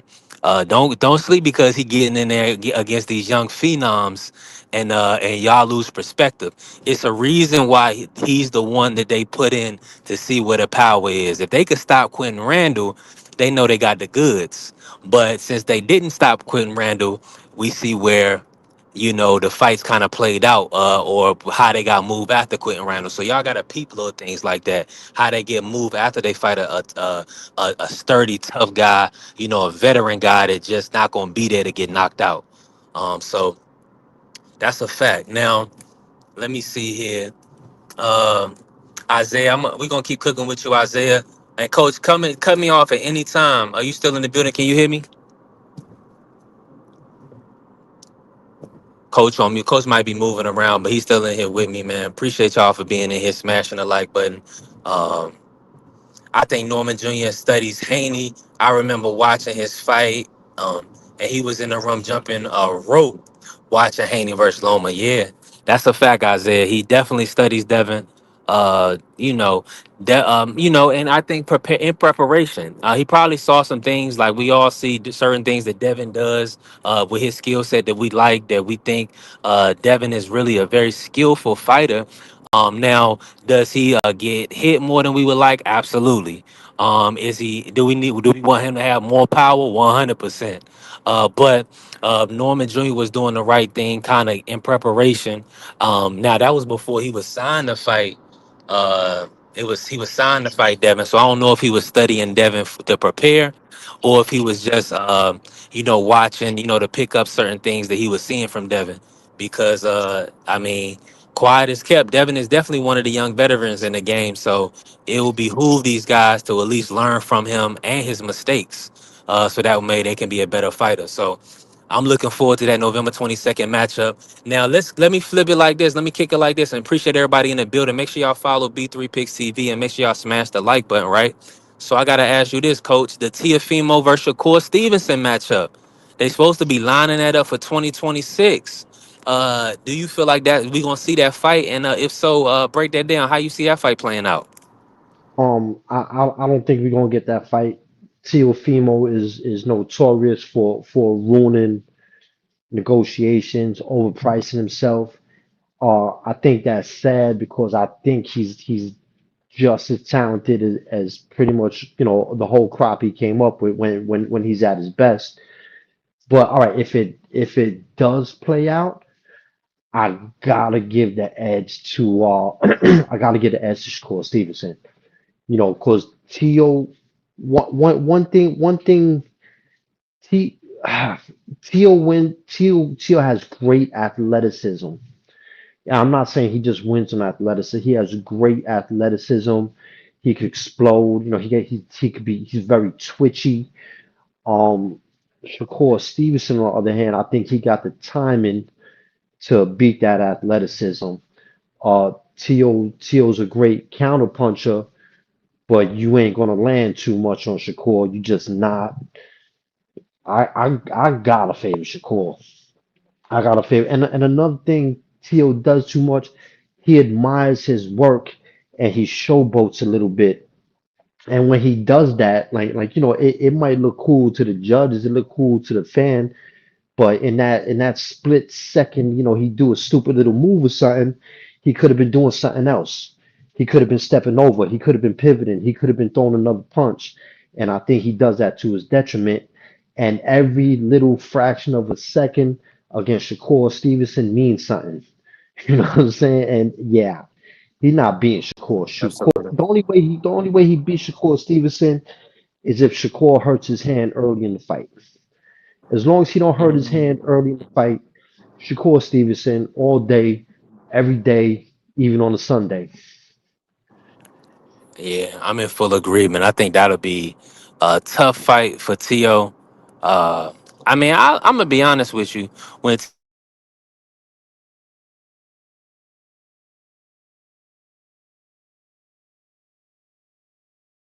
to fight, that's who he wants. You know what I'm saying? So he doesn't want to fight Shakur. That's a terrible style matchup for him. Horrible style matchup. Tio does his best work on the back foot. Like you saying, coach, he's extremely athletic. And salute to my brother Just Do in the building.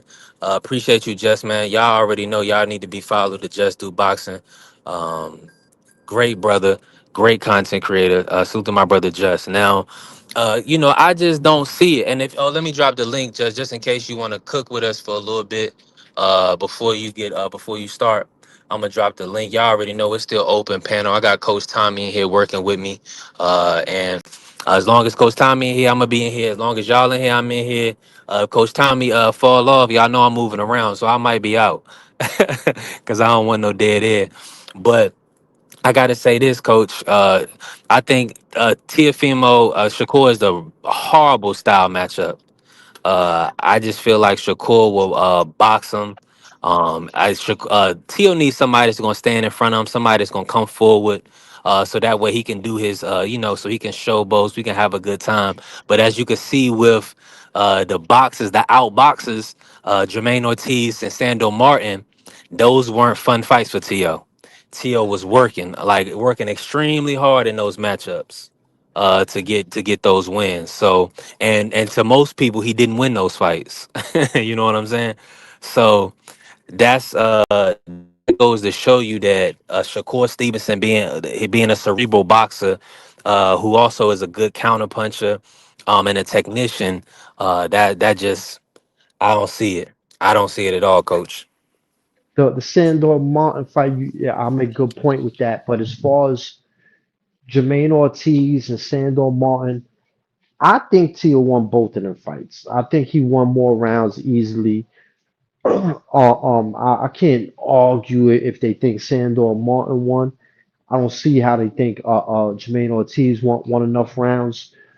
But something cool. Well, part of that I think is that when you see someone being fully dominant all the time, and then they have a less than dominant performance, they a lot of times look at it as a loss almost. You know what I'm saying?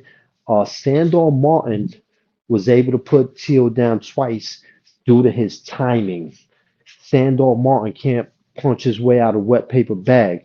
He can't hit as hard as Shakur. I'll guarantee you that. And I don't think Shakur is feather fisted as people say he is. Cause every time someone try to run up in his kitchen, they stop doing that after he tags him a few times. And Sandor Martin caught Tio trying to explode in, trying to hop in twice and put him down. Excuse me. So Sandor Martin could do that. I believe for sure Shakur Stevenson could do that. Now we have seen the best TO we seen was against Lomachenko, and we seen in that fight that Tio can in fact box.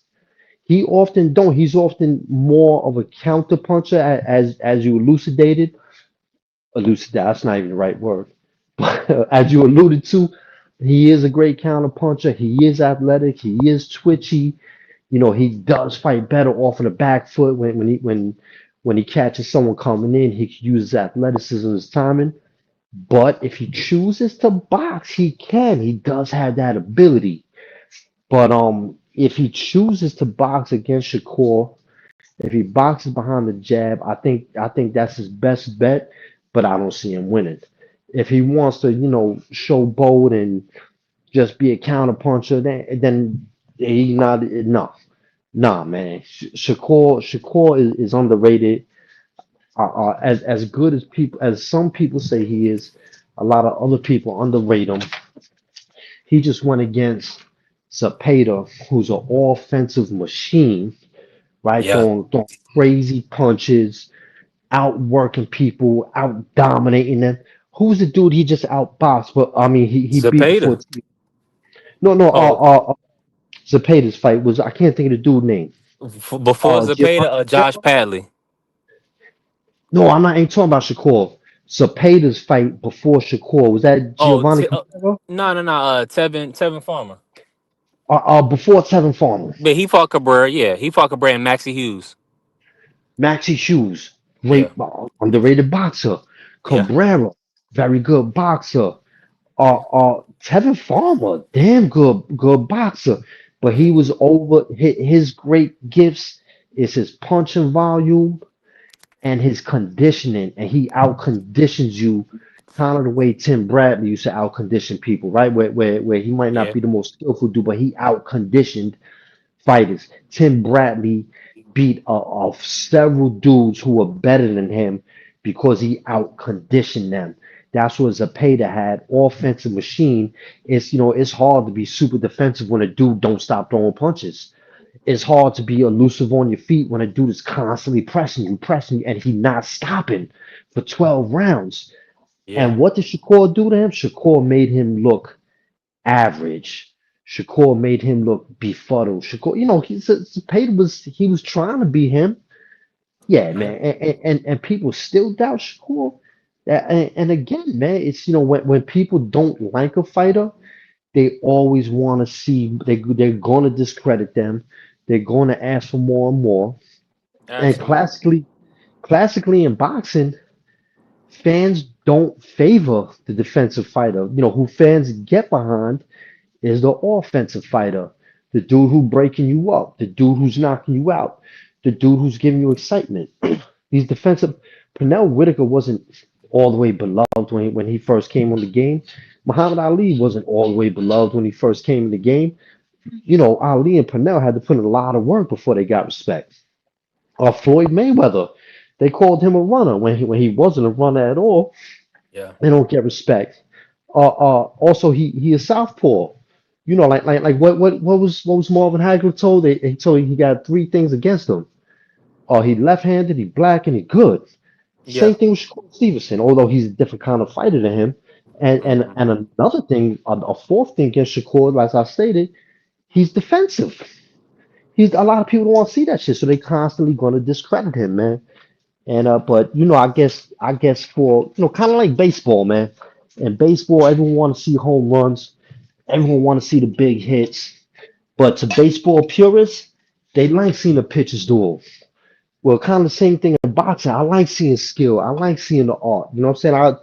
It just is what it ain't nothing wrong with being a casual fan. I think the term casual has become kind of dismissive and disrespectful. All of us was casual boxing fans. You Yeah. wasn't born knowing about boxing. You weren't born knowing Right. about casual. So we were all casual fans. Ain't nothing wrong with that. And they're gonna go for what appeals to the casual.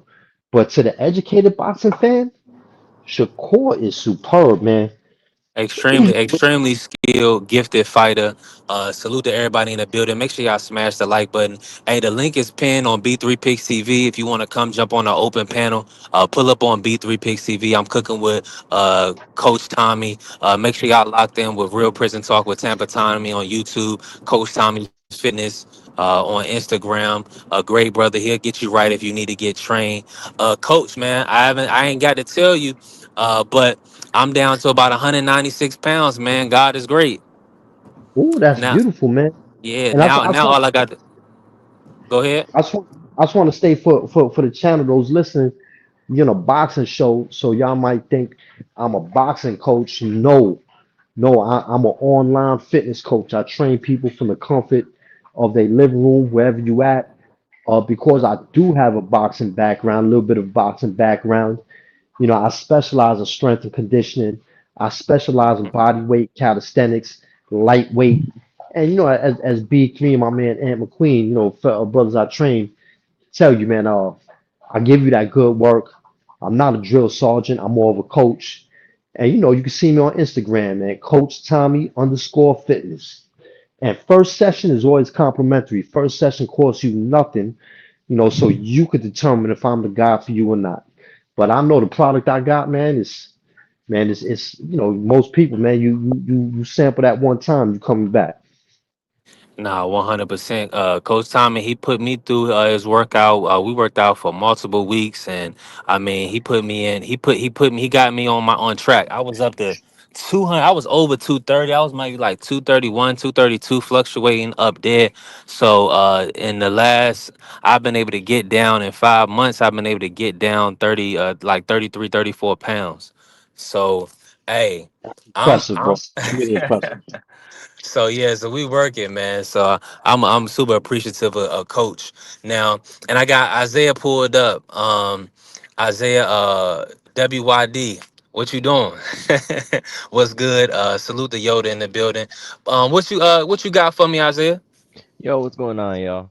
How y'all doing? Hey, Man, we doing great, bro. Just cooking. What's going on with you? Yeah, so I ain't gonna be up here too long. I'm gonna just say what I gotta say, and I got a jet. Yeah, do But your thing. you know what? I enjoy Shakur. I just don't enjoy the personality, the persona that he tries to put on for the fans. Like I can understand if he comes out in an interview and says, "Okay, you know what? I'm gonna put on a master class. I'm gonna hit him, and I ain't gonna get hit. Y'all about to see that." I'd appreciate him saying stuff like that more because then you like. I think it was Thomas who said it's okay to be a casual fan, and for the casual fans that watch Shakur, what is the first thing they say? Oh, he's boring. He putting me to sleep. Which in reality, they just downplaying Shakur considering how skillful he is and how good he is.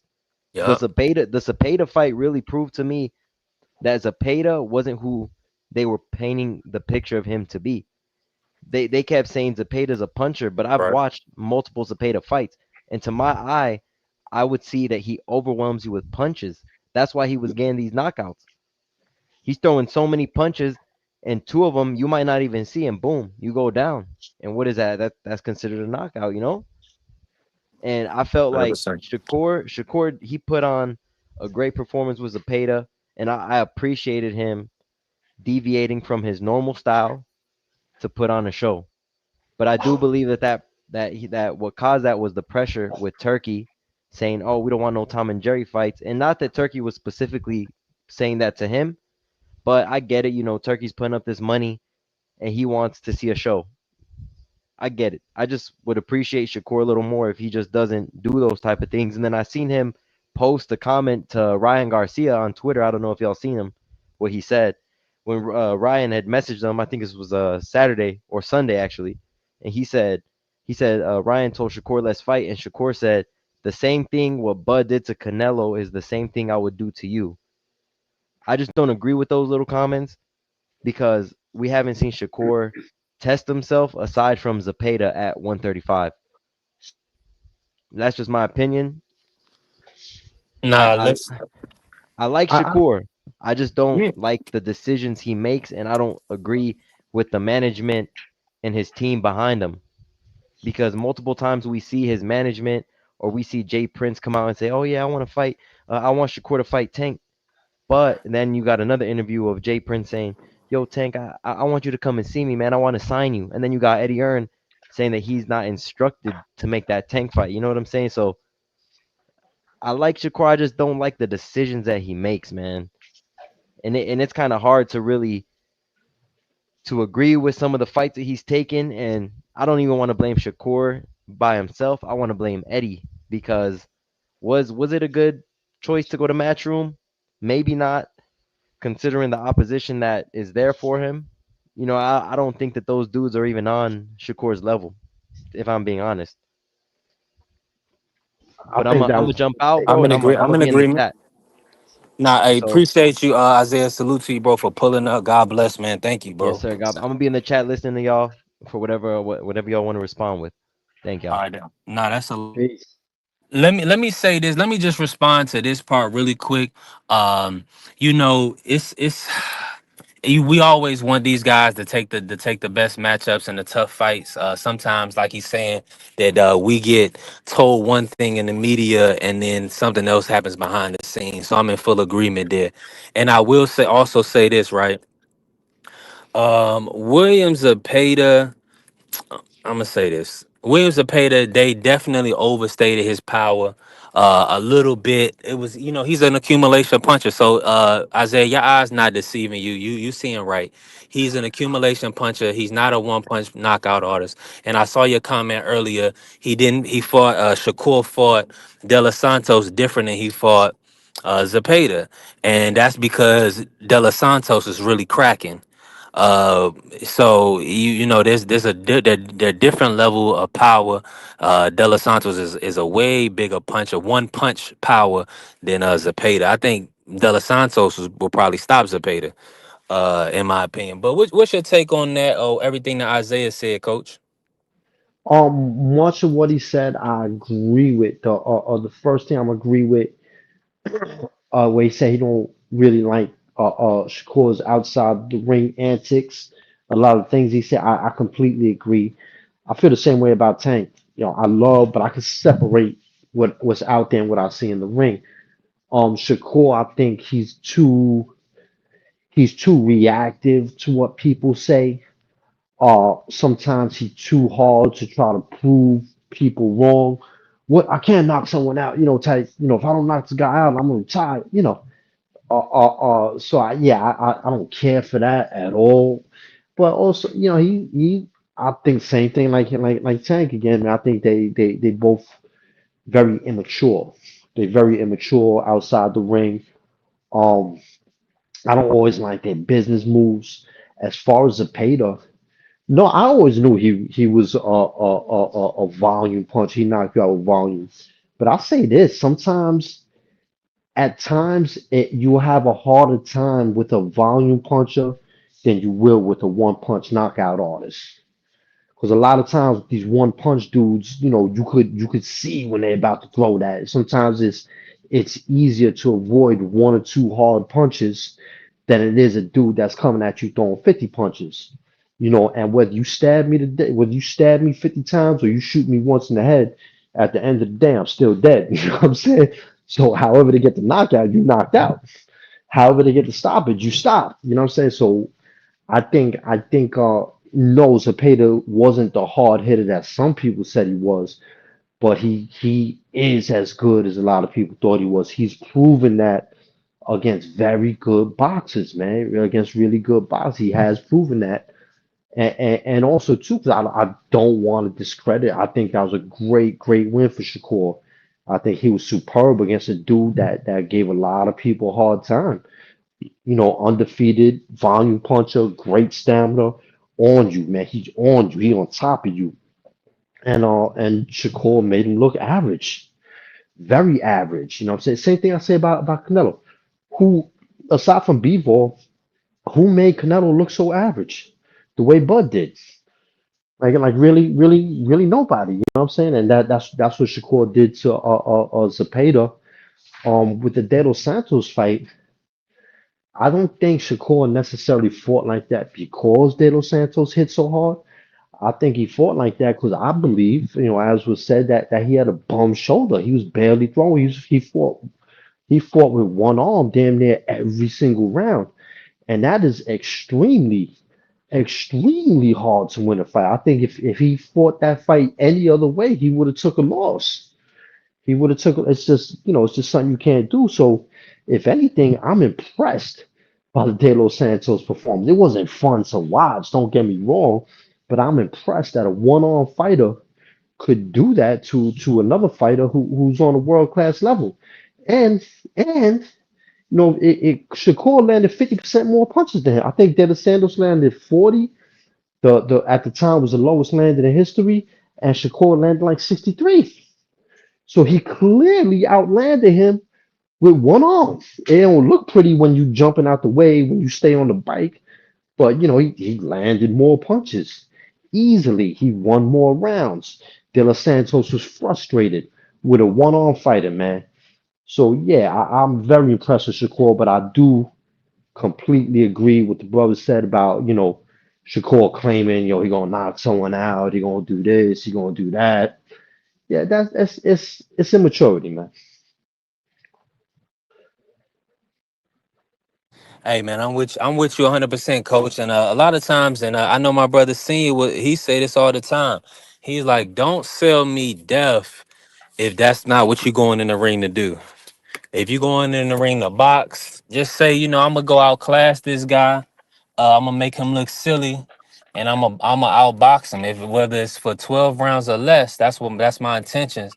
Now you may have some people gonna respect you for being honest first and foremost, but when you tell people that you gonna f somebody up, or you gonna stop somebody, you guaranteeing stoppages, or you guarantee you gonna put a hurting on somebody, and that don't happen, then that's when the fans you put a bad taste in the fans' mouth per se, because they was expecting one thing. They probably bet one thing, right? Because a lot of times with so much betting going on now, that these guys, what they say will affect them, affect how you make a decision, or how they looking right before the fight, or how they talking, you know what I'm saying, how the other person looking, how they talking.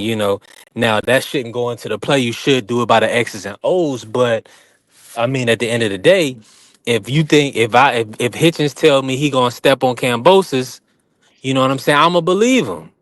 You know what I'm saying? It's just certain guys, uh that you just kind of expect them to do what they say they gonna do. So I mean, that's really what it come down to, man.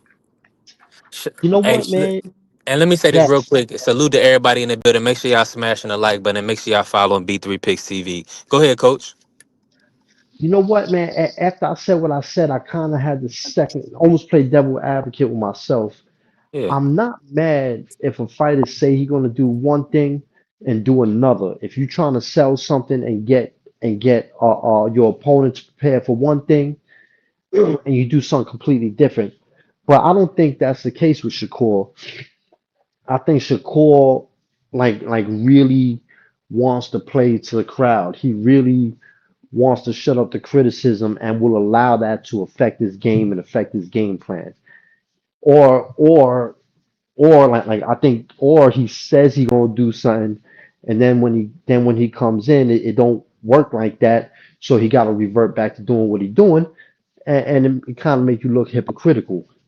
So again, if it's being done as a psychological ploy, I'm cool with it. But I don't think that's the case with Shakur, man. I think he's too reactive to what people say. He's too sensitive to what people say, and he's too immature. All that being aside, though, bad dude in that ring. Bad dude, man. No, and I'm already knowing. And look, and Yoda, salute to you. I tried to definitely gear towards the current situations, but when you be on live, we over for 3 hours. So I appreciate everybody that tapped in with us for over 3 hours. Smash the like if you haven't followed the channel. Follow the channel. We're gonna be back with another one tomorrow. 9 times out of 10, just depending on what the topic of conversation is. But when I got Coach Tommy here, he's a busy man, so we kind of gotta cover all bases. Now, the brother just mentioned Mike Tyson, right? What's your whole take on the Floyd exhibition that's proposed for next year? Do you like the fact that Mike and Floyd can get a big bag from Netflix? And or is that not a concern for you? You really don't want to see either one, being Floyd being 48 years of age and Mike being 60. What's your whole take on the fight that or the exhibition that we expecting? Um, I'm happy for them to get this big bag. I'm truly happy for them to do that. But I ain't super happy for them. As if say it's a dude like Bud who made good money. He made all right money, but not what he was worth, and he finally get a payday. That would make me a lot more happy. Uh, Floyd and Tyson, like they good, their kids are good, their grandkids are good. These dudes are loaded.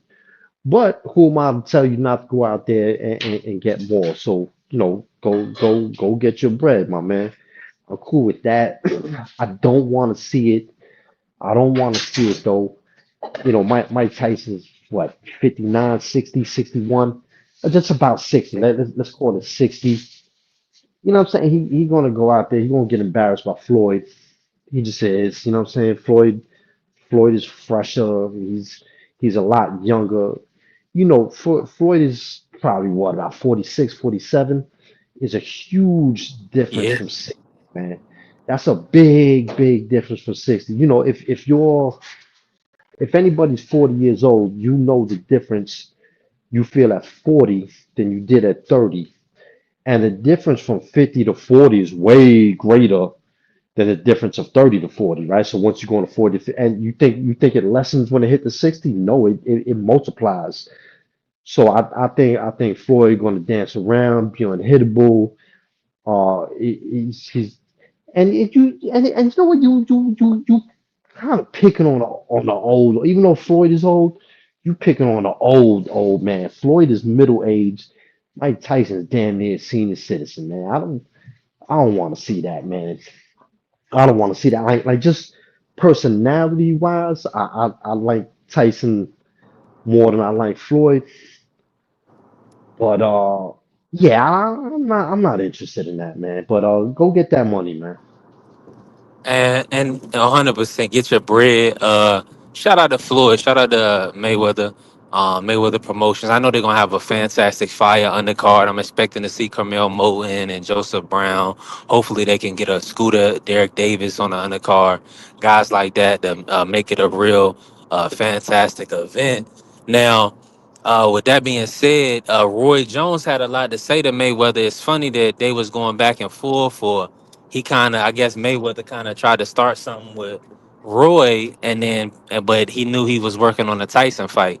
So for me personally, when they was going doing the back and forth, I thought they was going to kick off, but since that didn't kick off, I think that was Mayweather's plan because he had the bigger fish in Mike Tyson. But I think Roy Jones, he definitely more. I think he's more capable to put up a good fight at this point. If that makes Yeah, sense. I don't see Tyson at that still at that stage. yeah. Just cause Tyson again. He's 60, man. He's 60. You know what I'm saying? Like, yeah, I think Roy would be a little more capable, but I still think Floyd is fresher than both of them, and I think he can just outmaneuver. I think he could outmaneuver them. You know what I'm saying? I really do. I really do. I think Roy Jones in his prime, Floyd in his prime. Not saying they would ever fight each other because there's a big super size difference, but as far as greatness, like they were both super great in different ways. You know what I'm saying? But they were both super great, super dominant, and again, man. I ain't mad at them if they can make some money for that, but yeah, I ain't gonna say it tarnished their career, but it's not a way I want to remember because I like Roy Jones a lot. I like Mike Tyson a lot. It's not something I want to see. I don't want to see them looking like buffoons, looking like an old man getting battered. Like I don't care to see that, man. Like Pacquiao supposed came back against Barrios. He did better than I expected, but I don't want. I was thinking he was gonna get his ass whipped, and I just don't want to see Mhm. that. I don't want to see I'm that. with Like, you. if I'm if with there you was completely. if there were if Pacquiao was somewhere not too far out of his prime or something, all right, go for it, man. But like Yeah. this stage of the game, I like we was talking earlier, dudes like they want to see Bud and Floyd. As far as boxing wise, I like Floyd. Personality, no. But as far as his career, I wouldn't want to see Bud beat the hell out of him, man. Nah, Because not at all. it's not representative of who Floyd was in his career. If we could, go back in the time machine and they was both 38 years old, that would be a magnificent, spectacular fight. I don't know who wins, man. I can't I favor Bud slightly, but I don't know who wins. That then yeah, I would love to see that. But like right now, nah. I don't want to remember Floyd like that. Hey, salute to my brother Talking Sports 365. Appreciate you for coming in the building. And listen, make sure y'all smash the like button. If y'all haven't followed the channel, follow the channel. B3 Picks TV. Also follow my brother Real Prison Talk with Tampa Tommy. Be working today. He came in hot. He said anybody can be a nobody. That's a fact. I mean, people say anything, bro, anything. Crawford, man, a legendary fighter, and then to discredit his resume, man, former champions, guys that have had extensive amateur backgrounds, guys that fought to become a world champion, to not know who they are, discredit them is like unfortunate for boxing, and guys got to go back and do their research, man. That's really what it comes down to. They're not doing their research, and like I haven't even did any drops, anything. I've been moving around, but I'm glad he got the unanimous decision, even though the judging scorecards was unfavorable. But shout out to Bud. And listen, Canelo know exactly what time it is with Bud. And this was I was telling people before, Canelo gonna be cautious Thing because is, you only got to fuck up once. Be a little slow, be a little late, just once. and and that's what it come down to. The brother only got to be a little slow, a little late, just once. But as we could see, Terrence, I mean, he put hands and feet on Canelo. I mean, I thought that was one of the best performances you gonna see, especially from a welterweight moving up.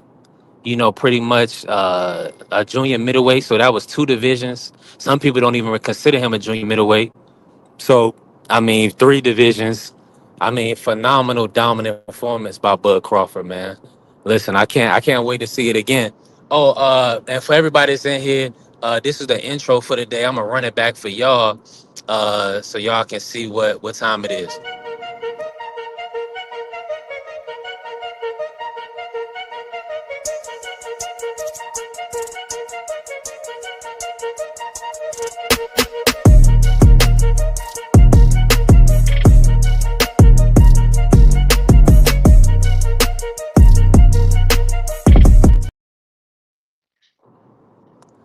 Yeah, that's the beauty of the day. Shout out to Miss Diaz. We gotta cook, man. Listen, I like this is B3 Picks TV, man. Make sure y'all subscribe to me. I definitely mix the sports with the ladies because I like to do both. You know what I'm saying? I don't separate the two. And salute to my dog Tampa Tommy, showing love, staying in here with me, locking in with me. I appreciate you, Coach. Man, we work, man. We've been up here for over three hours and 13 minutes. I don't want to hold you no longer. I don't want this. Let me say this. I don't want to.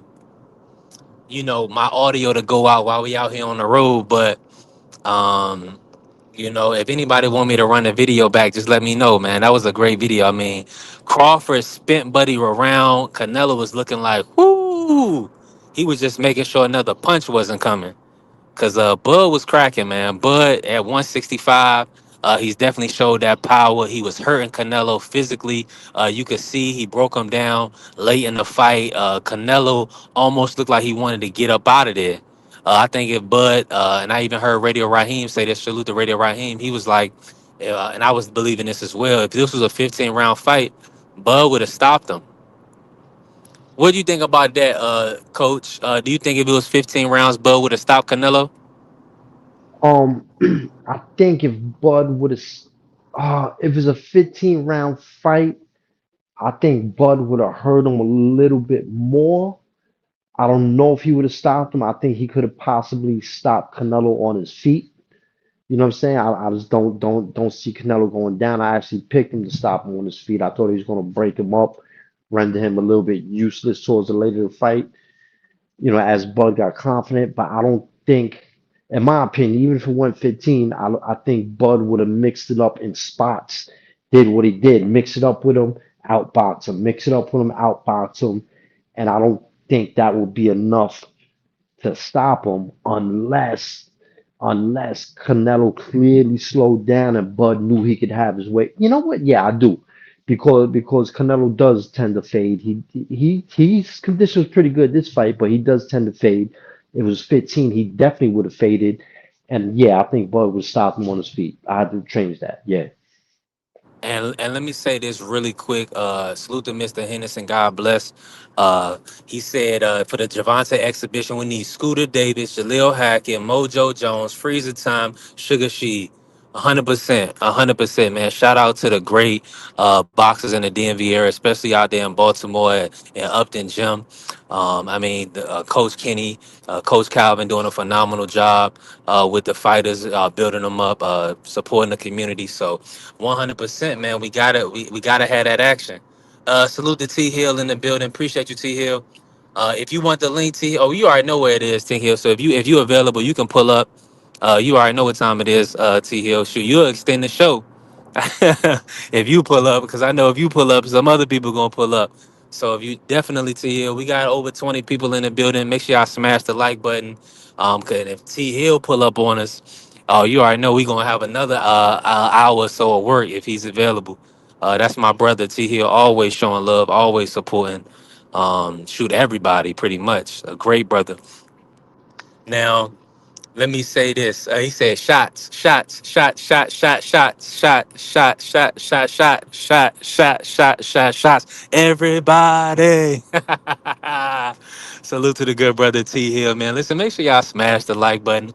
If y'all ain't follow the channel, B3 Picks TV. Tap in with Coach Tommy underscore fitness on Instagram and Real Prison Talk with Tommy on YouTube, man. This has been a great live, a great event.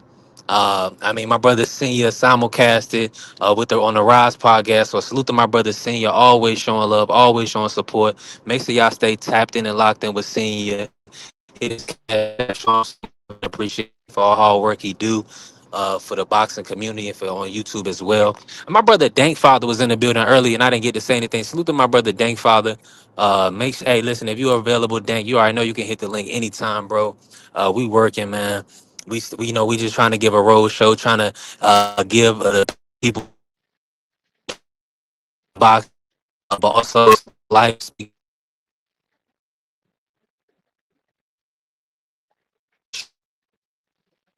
Isaiah that I think I think we're losing you, B3.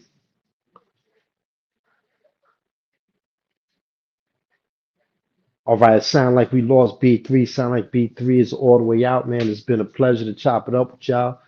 Thank you for listening. Uh, Coach Tommy underscore fitness. Check me out. You know what I'm saying? If you're interested in fitness.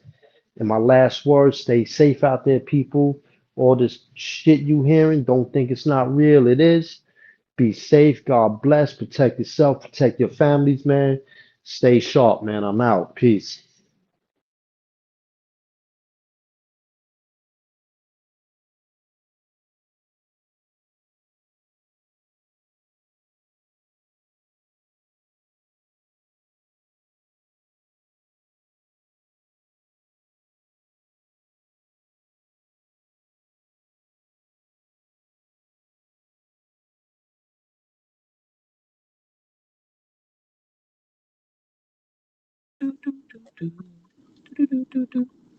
Hey, listen.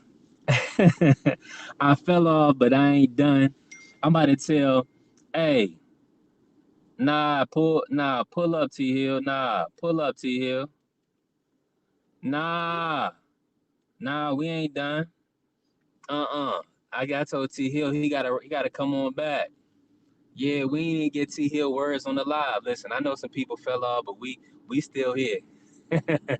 We still here. I know Tommy was going to close out the show for me. I appreciate Tommy. God bless Tommy, Tampa Tommy. Make sure y'all locked in with Real Prison Talk with Tommy, and definitely follow him on Instagram, Coach Tommy underscore fitness.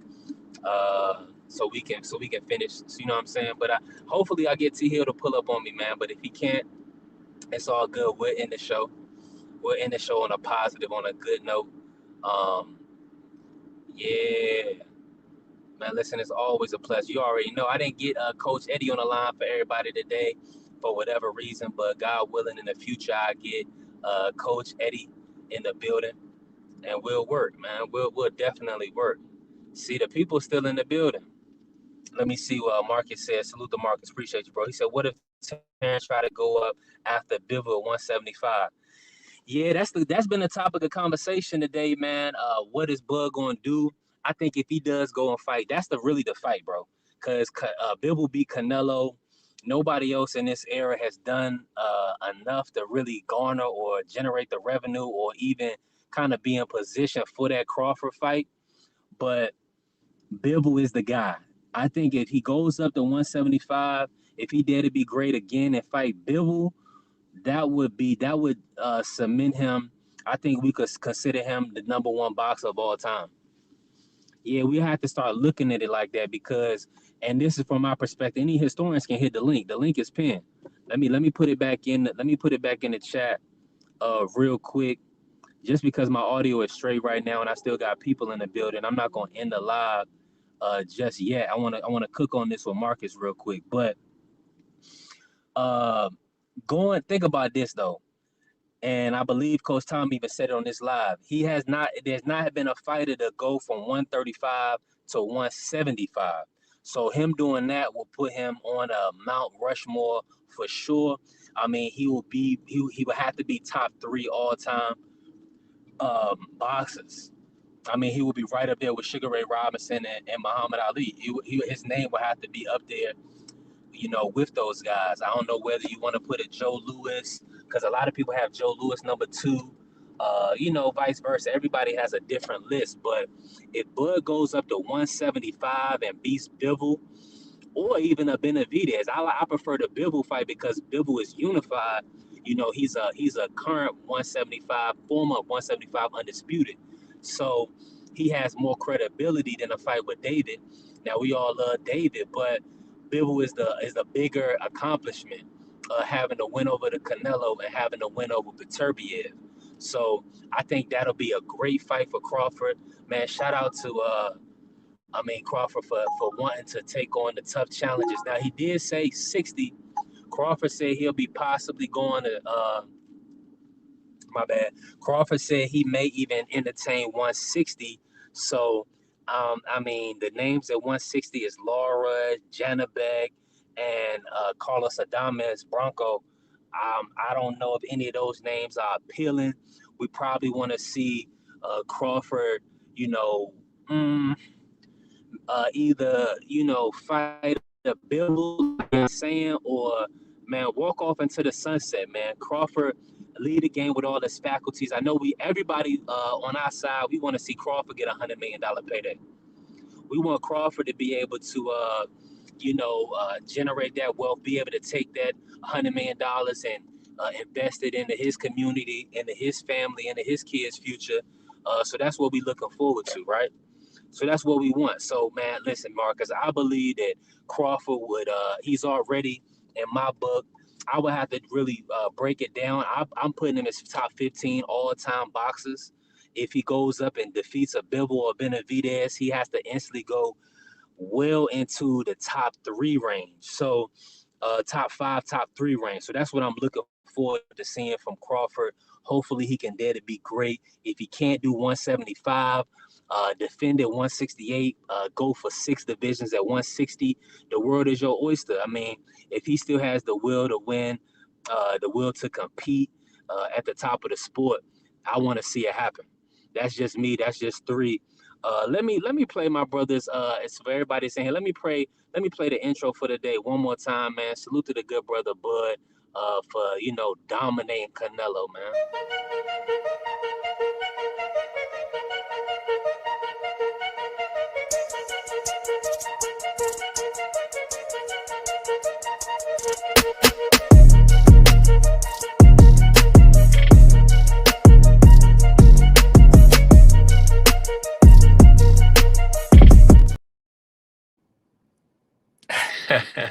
Hopefully my audio is still coming through. I'm deep in this neighborhood right now.